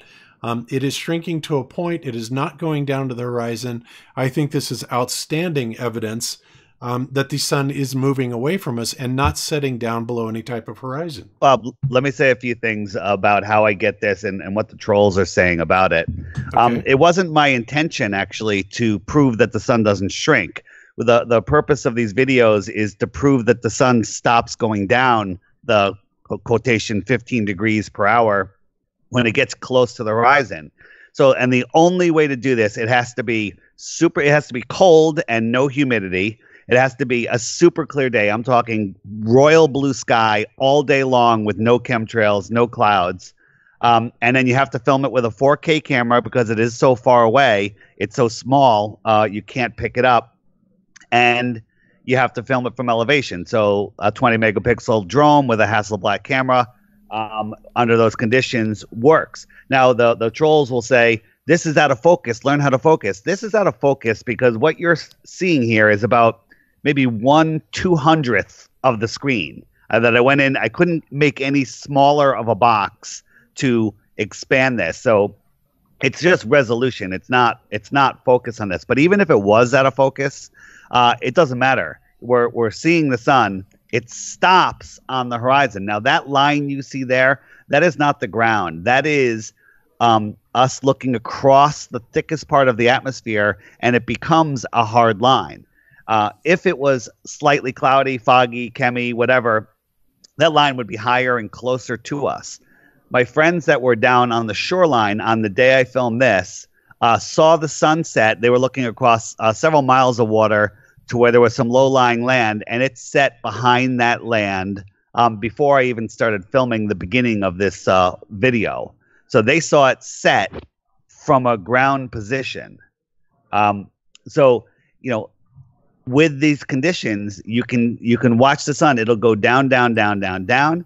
It'll hover, and then it'll just fade away. But usually before that hover, you have an atmospheric obfuscation deck that the sun sets from, goes behind and appears to set from bottom to top. So people say, how that it's CGI. Well, I'm amazing at CGI. I'm better than Iro Landucci. And no, that's not true. And how come I'm the only one that filmed this? How come millions of people haven't filmed this? Well, I'll tell you why. Because the technology to film it is only very new. You have to think about all these things, find the right conditions, zoom in on a sun that is a tiny dot in the sky, and then go in and post, edit, and find it. Zoom in on it and find it. I don't know if anyone else has filmed it, but anyone else can film it under those same conditions. So I've caught it 5 times. On my there's a playlist there that has all the other times I filmed it. They're all slightly different, but they're all pretty close. Bob, if you can go to the video that I put in the Skype chat that says pad video, I was able to I have a glass half sphere, and I put it on the ground, and I brought a light, which we'll call the sun, and I moved it across, keeping it level from left to right. And what you'll see in that sphere is the rising sun. It comes over the top, and it goes down. Now, it's hard to see exactly when it gets down, but remember, there's only a half sphere. It stops, and then it fades out. So, I ahead, listen Arrow. myself. I think it's only my computer. What I'm trying to say is that I have that same that same thing about the dome and the light. You modeled that just earlier. Yeah, you modeled it.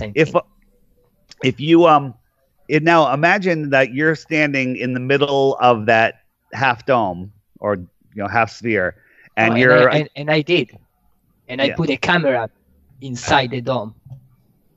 Yeah. So I'm just saying on my video, if you're in the middle of that sphere and you're a fraction of a millimeter tall, and a 1/4 inch above you, you have some spotted clouds, and they extend beyond there and beyond that dome that you're in. As that sun drops down, it's going to get eclipsed when you're looking across those clouds, because that makes that opaque horizon, and it doesn't go below. It just fades out, and that's exactly what we're seeing in the sun fade out videos. Does that make sense? Yeah, absolutely. In fact, it makes perfect sense. Yeah.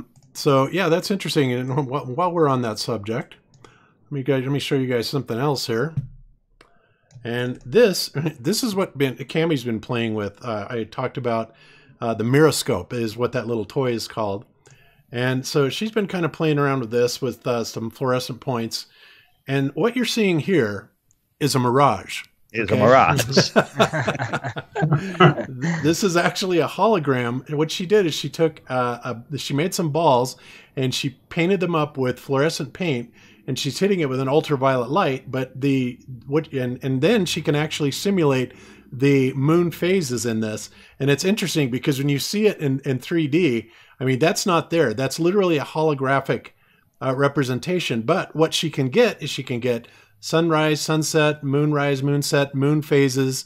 Of course, she put all kinds of little stars around it and stuff like that. And it's really trippy. And you get the same effect. Right now, she's got the glass dome on the top of it. But you can also take the glass dome off, and of course you still get that very, very strong hologram. Anybody that's ever played with a Miroscope, they're really cool. But Cammy kind of took it to a whole new level and now there it is. That's without the dome on it, and this is in the dark. But that is a holographic representation of the ball that's down inside of it. And again, she can take her light and go across it and create moon phases. And it's really cool when you hang it upside down from the ceiling.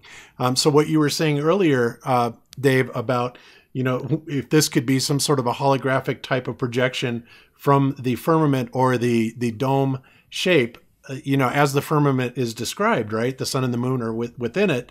And if they are like glass or shiny glass, then we could be looking at that very same effect as far as what she's doing right here. So right. So the question is the sun and moon that we see within the dome, inside of the dome or within the firmament? So the Bible will tell you that it's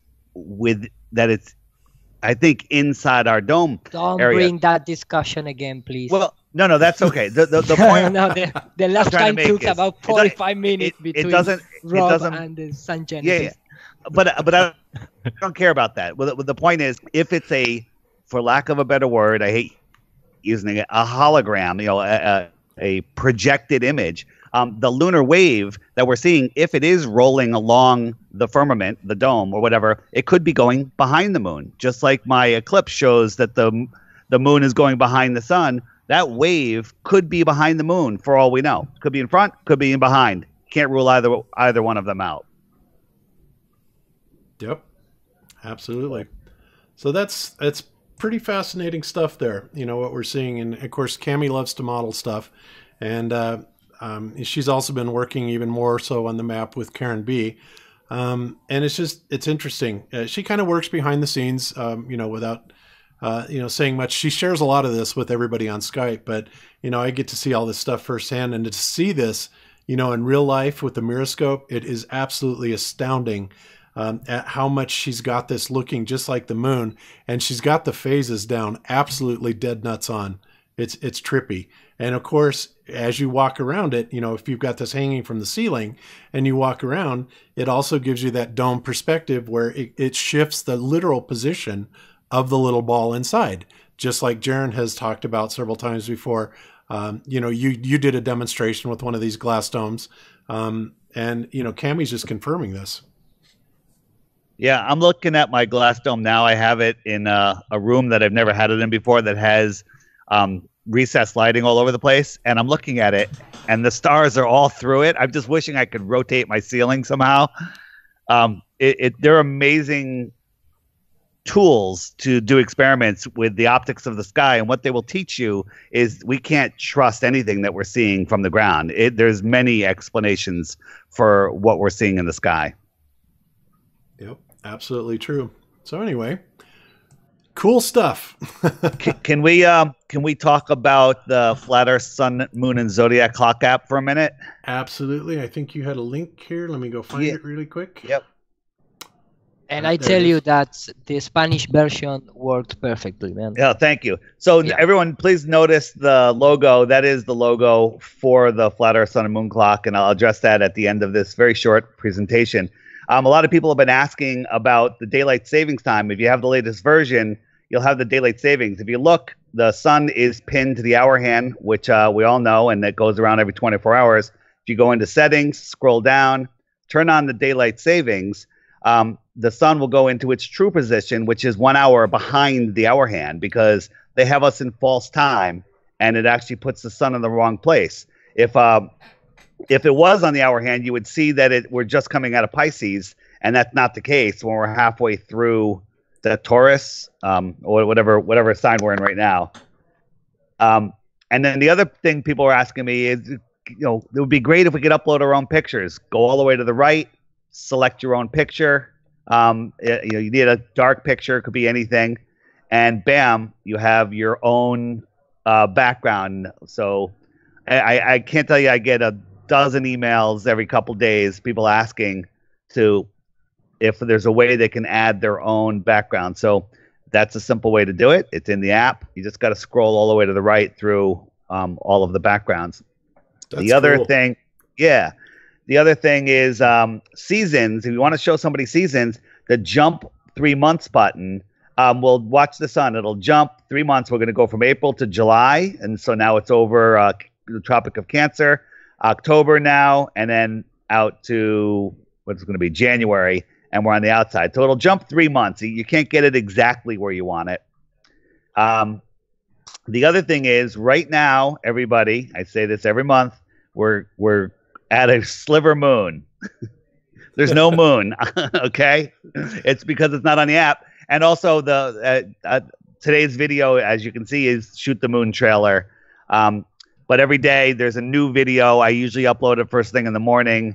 So if you're looking for one video a day or somebody, it's a good place to find them. And the archive button's next to there. The thing I wanted to bring up is some jealous globe trolls have ripped off my app on the Google Play Store. And if you look at the second one there, which doesn't have my icon, they use the same name, the same description, the same map, but they made a really crappy app. It's literally horrible. They probably spent maybe a couple $100 on it. So it's free, and the reason they did it was to stop people from buying my app, so I could recoup my money and make it even better. So anyone that has an Android, please go download their app and then leave them a review. Anything you want. You can tell them where to find the real app. You can say anything you want because they can't delete it. They can't control the narrative in the reviews. So that's just Android only. Apple's smarter than that. They will not allow somebody to blatantly rip somebody off. But it's really just an embarrassment on how bad it is. Yeah, it's amazing that there is people that doing that kind of thing. Is Yeah, I can't believe it.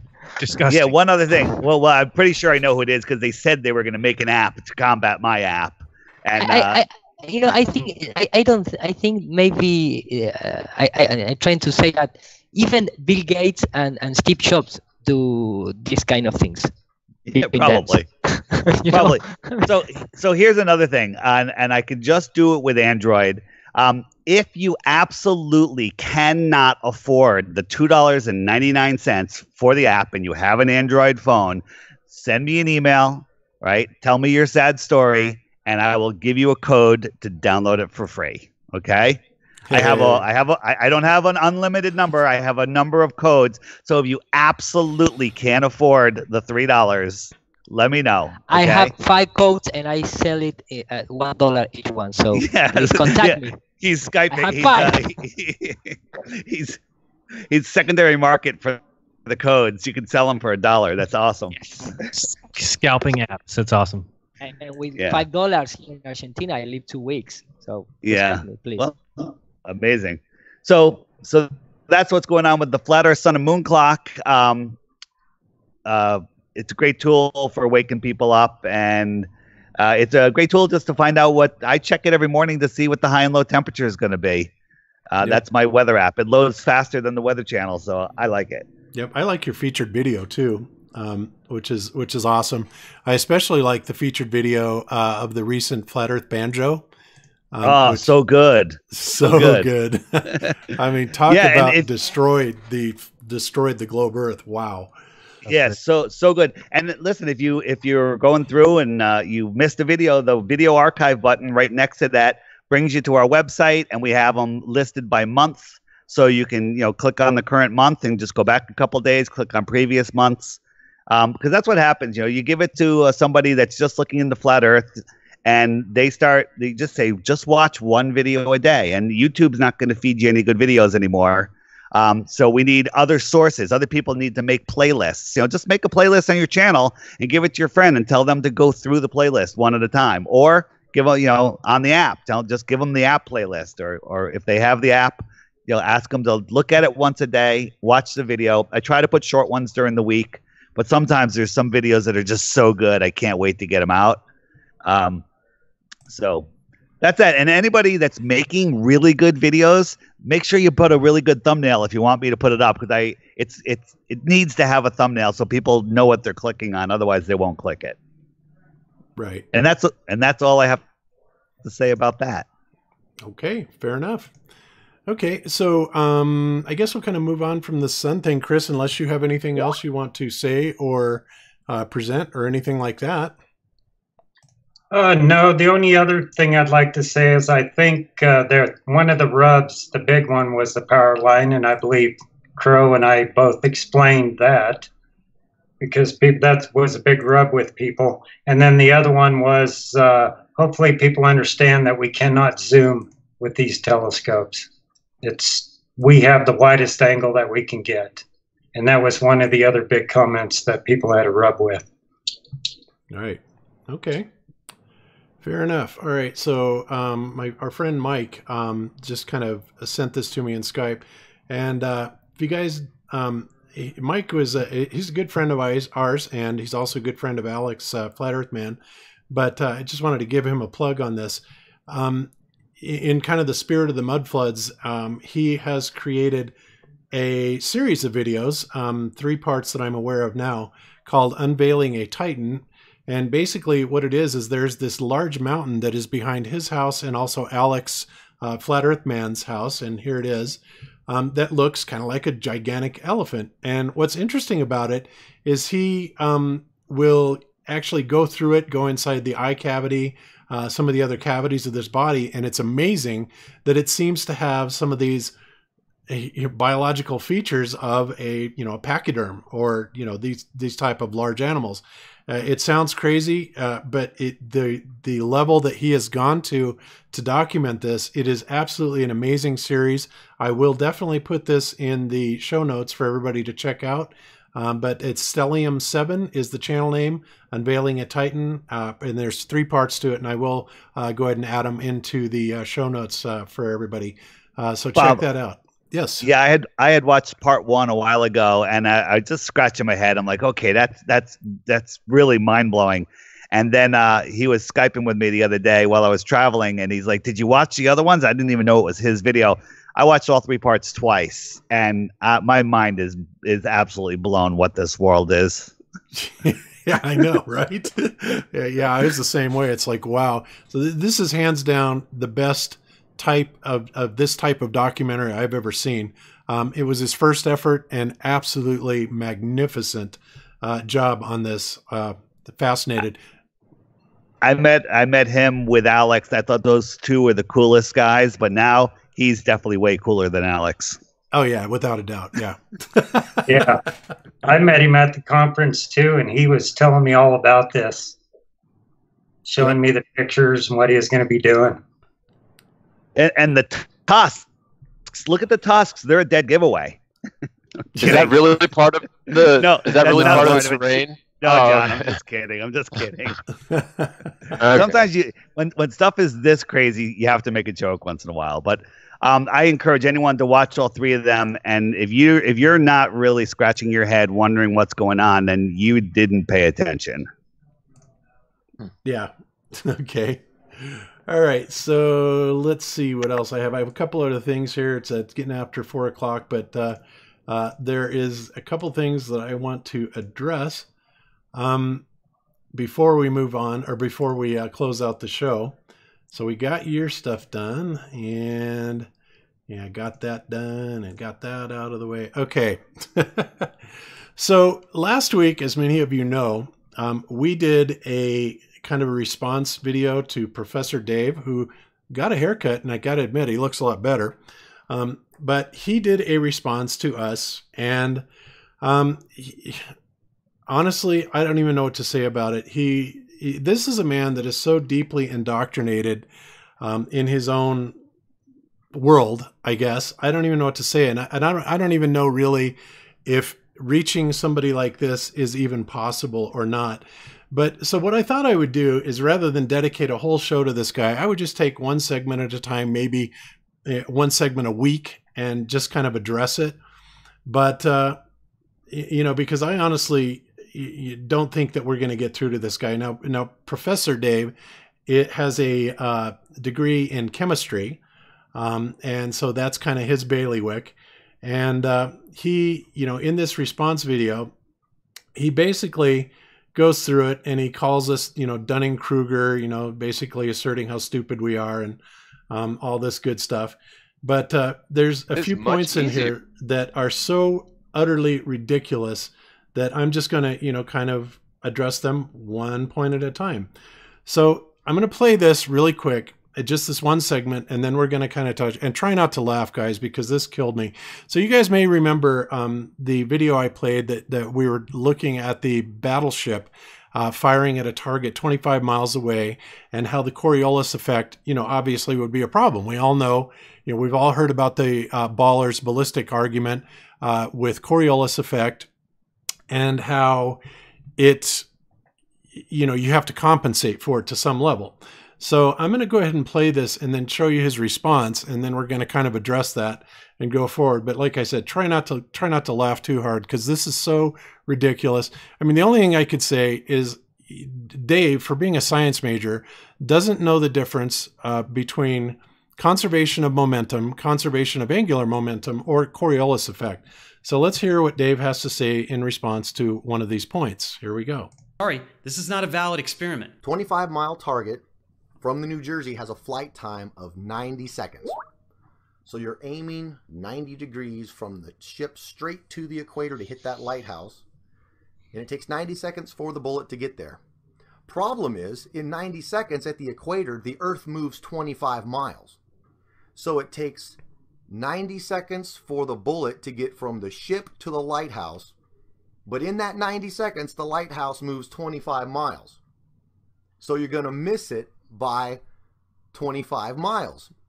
Here's the funny part. You so thoroughly don't understand conservation of momentum that when you presented this whole bit to me, it was supposed to have something to do with the Coriolis effect. But like I said, this basic fact of physics has nothing to do with the atmosphere. The boat and the bullet and lighthouse are all moving around the Earth together, and the bullet will continue with the same momentum that the boat has once it leaves the gun. Again, super easy to prove. Get back on that moving truck. This time, bring a friend and pass a ball back and forth. You will observe that the ball does not fly off the back of the truck when it leaves your hands. Okay, guys. Oh man, why they don't throw the ball like 5 meters on the air and see what happened with the ball? Because you know what I mean. They don't. When they try to do these comparisons, they don't give the enough time to lose the inertia. Yeah, exactly. Well, not only that, we're talking about angular momentum, first of all right? And, we've all seen the experiments where, I think you've all seen the little experiment where they'll have like a car and it'll pop up a ball as it's moving, and then it'll move across like 4 or 5 feet and it will catch the ball, right? Well, that's kind of what he's trying to say. In other words, what he is saying is that Coriolis does not affect for ballistic objects, right? That's exactly what he is saying, which is so preposterous. I don't even know what to say. So like I said, go ahead, Jared. I was just saying, you run out of things to say about it because it calls into question the Coriolis force in general, period. I mean, if you're going to say that, then, and this is the thing that they do, they'll always jump back and forth depending on the argument. In this case, now he's going to say that no, the atmosphere moves perfectly with it, that the angular momentum carries everything with it, and it's just nonsense. Well, I would say that I kind of agree with the doctor on this one, and hear me out a minute. If you were, say, firing from a, I know, right? If you were firing this projectile from a far away latitude line, then the only like acceleration of the target would be the respective acceleration from the equator to your latitude that you're firing from. But if you're talking about a couple miles, so the equator is spinning allegedly 1,037.5 miles an hour, and where you're firing from would be 1,037.25. So it's not going to be that drastic of a difference. And I think that I agree. Now, there's big problems with the Coriolis force, but on this point, I think I agree with him. All right. Well, great. Now let's go over that. So when we are presented then with the Coriolis force, I've used this graphic before when we were debunking the PBS thing, but essentially the Coriolis, it requires 2 separate frames of reference, right? And his first mistake is that he's keeping everything in a single frame of reference. Now, I'm not saying that the Coriolis force is real, because it certainly isn't, because we're not on a spinning ball. But, in this example, obviously you've got the frame of reference going around, and then you have the frame of reference from the ball, which when they throw it across, it goes to the person on the right instead of straight across. Now, this is a very typical example of what they give us. They also show us ballistically that when you fire a bullet, and if you're firing it north or south, it will veer off to one side or the other, exactly like what we're seeing here. Right? Now, if we look at another write-up on this, they talk about, the Coriolis effect. They say that, well, it's not really a big factor until you get over 1,000 yards. Then it starts becoming something they say you have to compensate for. This is in, mainstream physics that they're talking about this. But, the example that was used was a battleship that's firing not 1,000 feet, but 25 miles, right?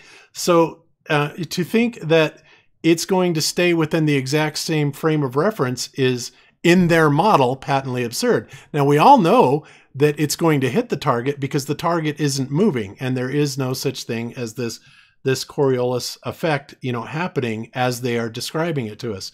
So I've got a couple other visualizations, which I think are kind of cool.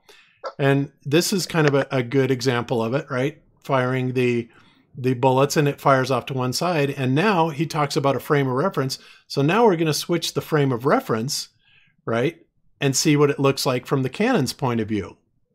So we have the two different scenarios, but the bottom line is according to the heliocentric model, the bullet is going to take, or the projectile is going to take an apparent path change, and it's not going to hit the target. Now, like I said, as flat earthers, we all know that's BS, and it's always going to hit the target. But, what do you say? So we've also got, more videos here. And so we does he another on a rotating. Go ahead, Jaron. I was just going to ask, does he not believe then in the Foucault's pendulum? I don't know. He didn't cover that part of it, but he did cover a whole lot of other stuff that was just unbelievably ridiculous. But again, well, the Foucault pendulum would be minor changes over a long period of time. And so for this example, it would be minor, I think, if, assuming that the Earth is a spinning ball, which is of course ridiculous. But it's a 90-second flight time, John. 90 seconds. Right. And of course, they use the argument for snipers for a 1,000-yard shot. And it's actually, they say that the Coriolis force causes bullets to go to the right, no matter which direction they fire in the northern hemisphere, which is just crazy. Now, here's where I disagree. This is where I think we should see the evidence of the spinning ball Earth, if it were. That would be the altitude of the projectile, because everything is supposedly going around a rotational axis, which is going to be down according to wherever you start. It's always going to be, east and down, east and down. And so if you fire off a projectile that is no longer connected to the Earth by way of friction and all that stuff, then it should apparently start raising up in altitude the further that it flies. That's Correct. where I wildly disagree. Yeah. Because obviously there's also curvature to contend with, as well as angular motion. Well, there's two types of angular motion. There is the rotation of the Earth, and then there's a curvature that it would have to be dropping over, right? So there's really two problems with that. And of course, neither of them ever occur. You don't have to lead a stationary target. That just doesn't happen. So again, I get where he's coming from too. And in the case, if you're going at a linear speed, I think that will actually work, especially in a lab. But of course, when you get into other, longer distances, then you have the atmosphere, you have wind drag to take into consideration. It's not going to work beyond a certain distance, right? And especially it is invalidated when you're talking about an angular change, an angular acceleration, right? So anyway. The rotational thing is where it really falls apart, because you've got the whole centrifuge stuff going on, which there's no evidence for anywhere ever. And there should be, in these sorts of situations, especially with very long-range shots, you should have that rotation of the Earth becoming obvious underneath the projectile that is no longer connected to that. Like, sure, it'll maintain angular momentum, but it's not going to maintain rotational sort of velocity. That's not how it works. Right. So anyway, that's just something I wanted to bring. And of course, then when is it that you break into that second, frame of reference? I mean, when is it that the atmosphere, and we've asked this a million times, stops rotating with the Earth? When is it, no longer Velcroed where everything goes along with it, right? It just doesn't fly. So anyway, that's what I wanted to cover for this week on that. And, we'll just do one of these at a time, because his whole video is just chock full of silly rebuttals, especially when it comes to dark matter and how he says they're detecting it and all this. And of course, I made the comment in that particular video that even the mainstream physics are saying, well, remember a couple weeks ago on the show where I was bringing up all the articles about how they're desperately trying to save the dark matter, and even got to the point of, well, you know what? it probably doesn't exist and we don't even need it, right? So, I mean, talk about moving the goalpost constantly all the time. But, you know, he's convinced that the dark matter does exist, and, you know, he's sticking to his guns on that. And because of that, because of his point of view, he says we're all suffering from Dunning-Kruger, and he keeps flashing this retarded video, which is kind of infuriating. So, yeah. Anyway, I'm not going to give him a whole lot more time than that, but I just wanted to bring that up, that, you know, his particular stance on this is against everything that mainstream science is telling us about Coriolis and its effect on projectiles. Straight up against it. There it is. Okay. All right. What else do we have? I think we got that. Now, there are a couple announcements that I wanted to make. And one of them, and yeah, I wanted to show you guys this because I thought this was astounding. But, and Iru knows about this. I sent this to Iru as soon as I found it. But Unreal Engine yeah, I use it. You use it. God, this is unbelievable, guys, what they can do. Let me just play a couple minutes of this.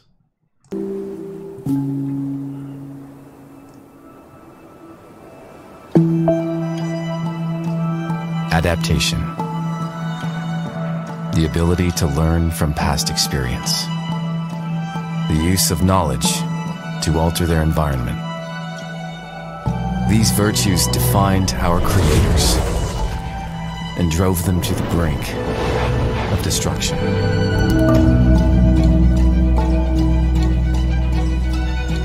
But we cannot exist without them. We must save her.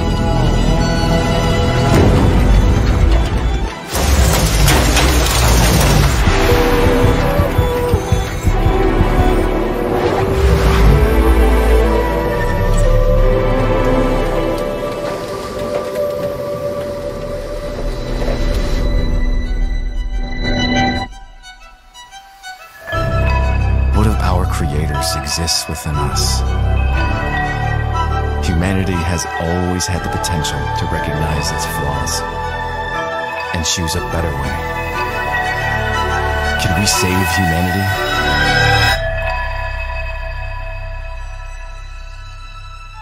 Was bringing her here the right choice?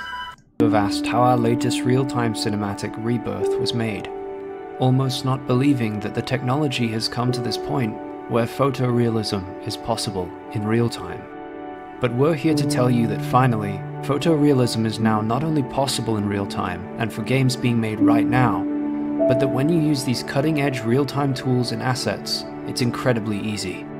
What you see is not pre-rendered. This is running in real time on a mainstream gaming computer with a single 1080 Ti.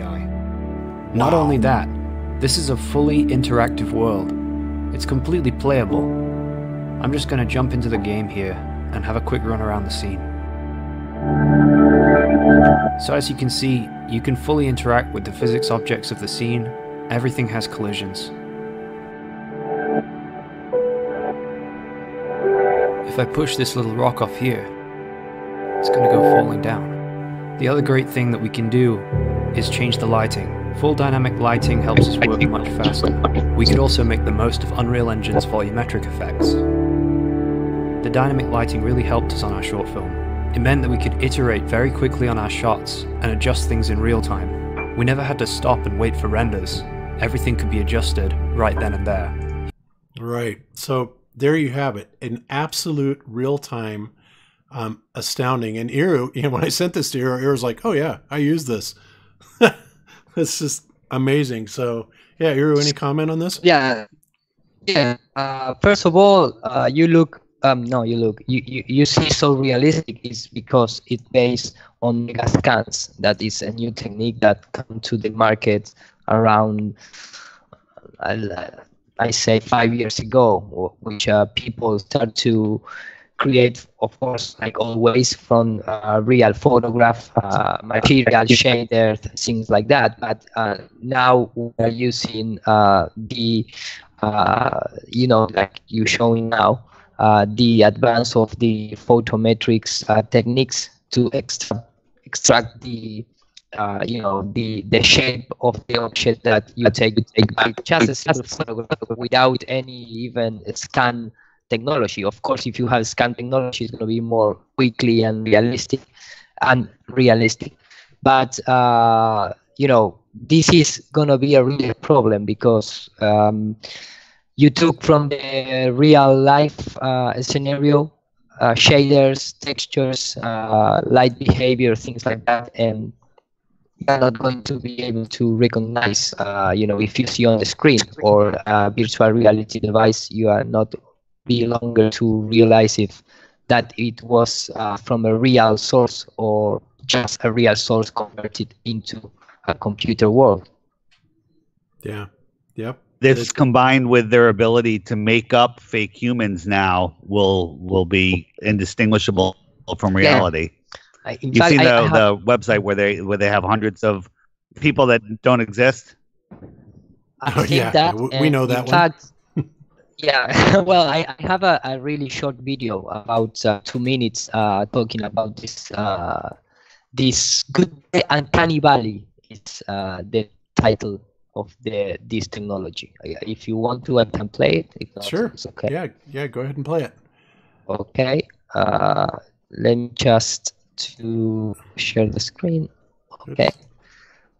Let me share it with audio. And you see my PowerPoint document? Not yet. Not yet. What Not yet. strange. You're a little choppy though. You may be running into a little bit of bandwidth issues because you were a little choppy before. That's a little strange because I don't have any internet doing nothing. So I'm still not. There, something's coming up. It's black anyway. Nope. Okay. It went back to Chris. Nope. Don't see it. It went away. What is strange? Because here I have the red mark.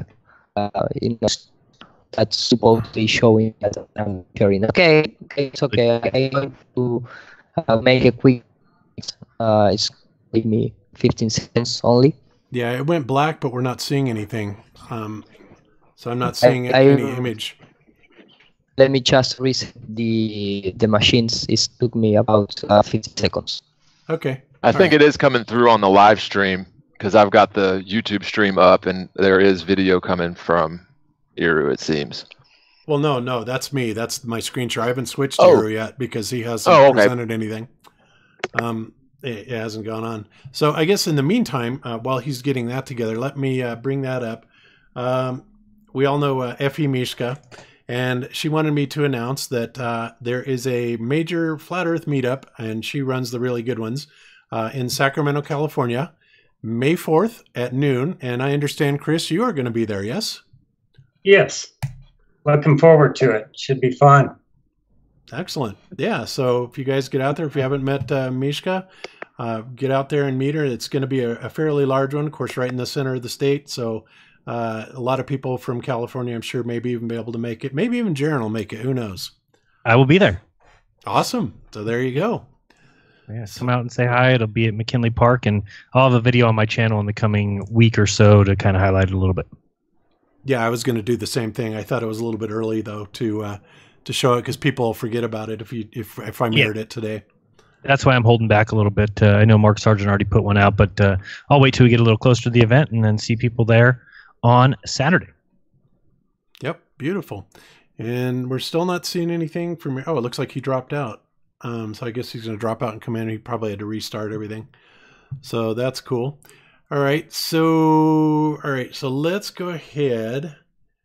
And so we've got that out of the way. And while we're waiting for Iru, I don't know if you guys have seen this yet, but this is pathetic. I know Dave's seen it, but actually it's only 55 seconds. Let me just go ahead and play it. This is just. Yeah, Bob, you don't have it on the screen. I don't. Nope. Nothing sharing to our side here. All right. Let me see. Share screen. There's that. Start sharing. Now do you see it? Yep. Got it. Okay, cool. Here we go.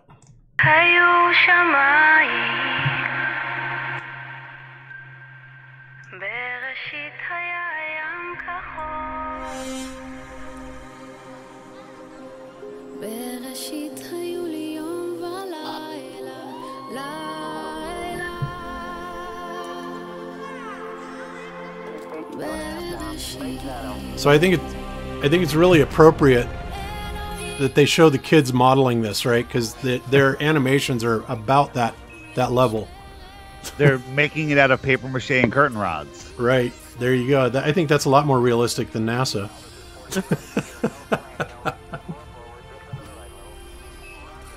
But of course, another thing here is remember that the moon is rotating at about 10 miles an hour, right?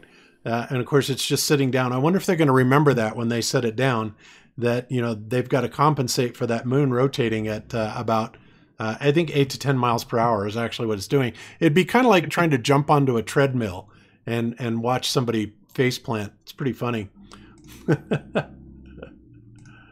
So anyway, okay, so where is that? I also had a article write-up on that, which I don't know what I did with it. I may have closed it. Let's see. Going through my tabs here.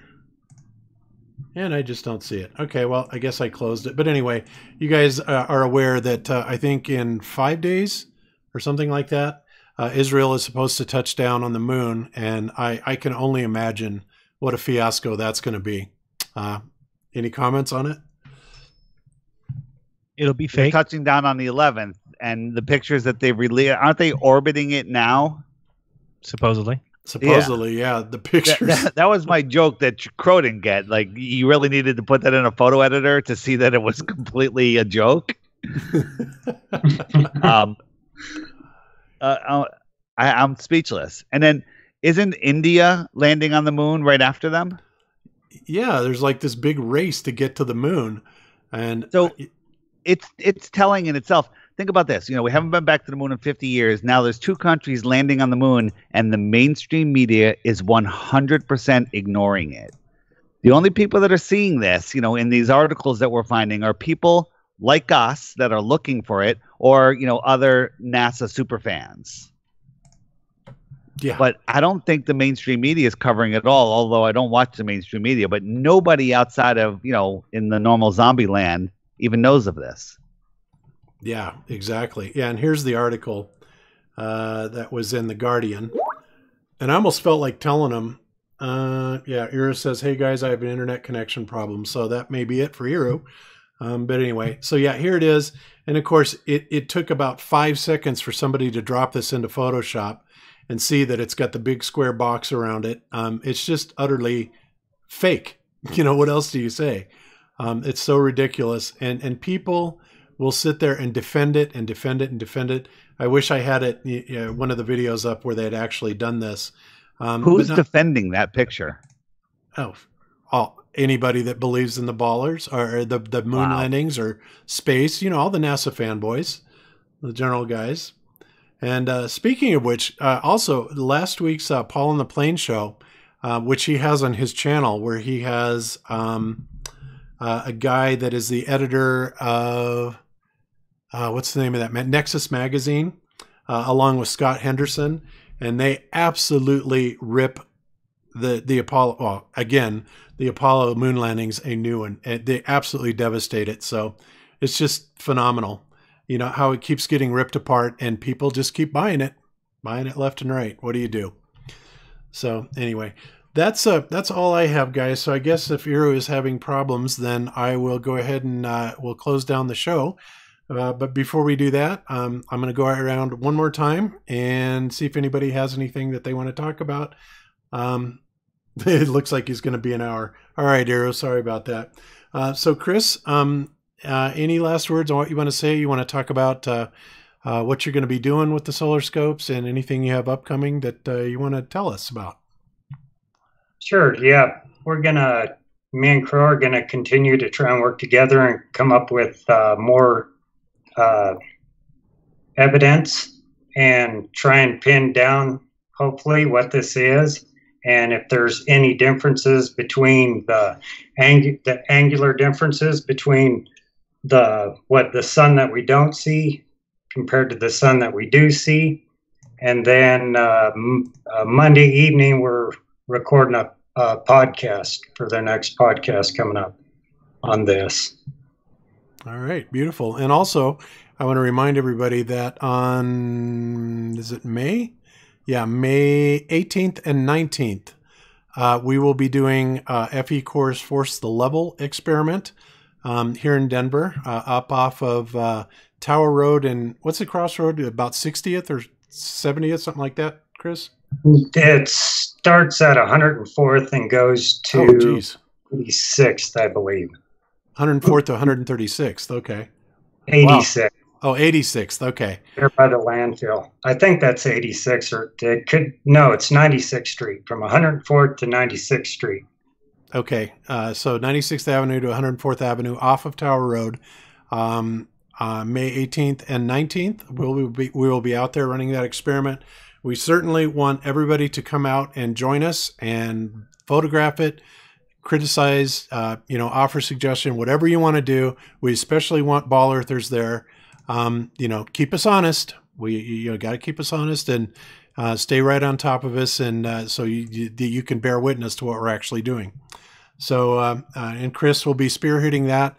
And we'll also have, I believe, at least one other surveyor there, and we're trying to work on another one, from what I understand. So that'll be pretty cool. Yes. All right, cool. And so next up, David, we will kick it over to you. And what do you have coming up in the near future? Anybody that wants to see what's wrong with the education system should listen to the latest episode of the Flat Earth Podcast. And we had a teacher on for a few minutes, an educator. And Bob, what was your impression? Oh, wow. I thought he was trolling from the get-go. In fact, I thought at first that it was Fight the Flat Earth. But then I went back and listened to Fight the Flat Earth, and he's got more of a British accent. But I mean, he's got the same type of attitude and demeanor. Somebody pointed out that he probably is trolling because he must be listening to Nathan Oakley because he was using a lot of that type of argument. But yes, it was super annoying. I think it was interesting, but check it out, the Flat Earth Podcast. It's on YouTube, it's on SoundCloud, iTunes. Everybody knows I have the Flat Earth Sun, Moon, and Zodiac Clock app. Check that out.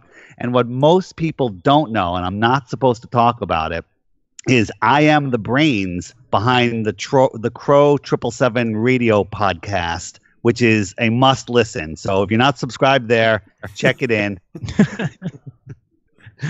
and it's as you say, Bob, if not the best, or maybe Jaron said that, the best podcast, information, truth-seeking podcast out there of its type. Yeah, it really is. Anyone knows any better one, I would love to hear about it. Yeah. Yep, me too.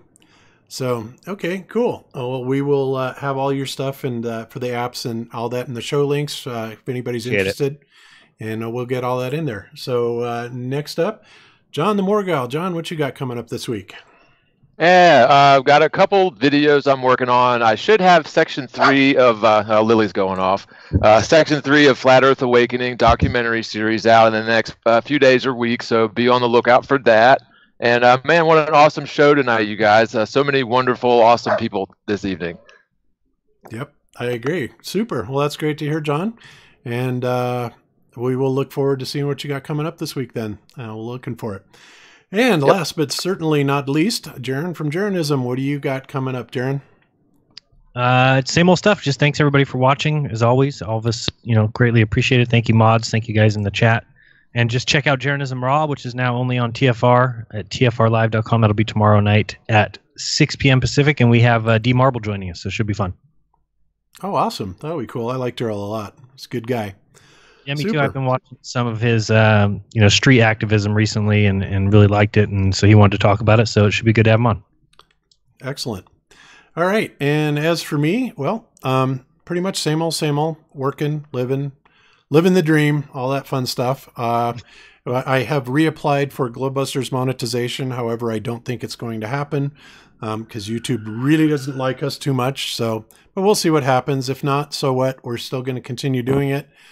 Because really the small amount of money that we do get off it, it's nice, but it doesn't really amount to a whole lot. So, and really getting the truth out there is of much higher priority and concern to me personally. And I'm pretty sure it is to everybody on the panel as well. That's why we do this. That's why we've done it for the last 4 years. So we will keep plugging it. Oh, hey, Arrow, you're back. All right, cool. Yeah, well, we were just closing out the show. So why don't you tell anybody what you've got going on coming up over the next whenever? I have, I maybe mentioned a few weeks ago, but we are going to release on public television a set of, I don't say a documentary, but it's going to be like a really deeply interview with 3 flat earthers from here from Argentina, and it's going to be on public television, so it's going to have a huge impact. I believe that. In fact, this time I guarantee that the only condition that I put on the producers was like was that I'm going to edit the content, the material inside the interviews. So the interview was filmed by a private company, and I editing the images. So it's gonna be like a respectable material on television. So we are waiting for that, because like you mentioned at the beginning of the show, with the conference here in Argentina that we made the last month, it becomes a really hot topic, and I believe this set of interview that is going to come on public television is right in the spot, in terms of the time for the people start waking up. So that is the more important thing that I have. And of course, I get back to my channels, because the last 3 weeks I was with my girlfriend, and she lives in Switzerland, so she comes here to visit me, and I was busy with that. So right now I'm starting to finish some videos and uploading to my Nur for Everyone and Nur para Todos, the Spanish version. Excellent. And don't forget her, we don't mind if you do your broadcast from the shower, if you are running short on time. No, but I must be confessed something. For doing that kind of thing, my cell phone get to the trash for the vapor in the bath. So I don't think I'm gonna make it again. Okay. I was wondering how you did that, by the way. So, apparently it was deleterious to your cell phone. So, don't do that anymore. No. All right. Beautiful. Okay, guys. Well, that's a wrap then. We will catch you next week. And again, thanks, mods and everybody for joining us. Thanks, everybody that listens to Globebusters on a regular basis. We appreciate you. Love everybody. And we'll see you next week. So until then, be good to each other. Don't lie to each other. Open your mind, because there's truth inside. Peace out, everybody. Peace. Peace.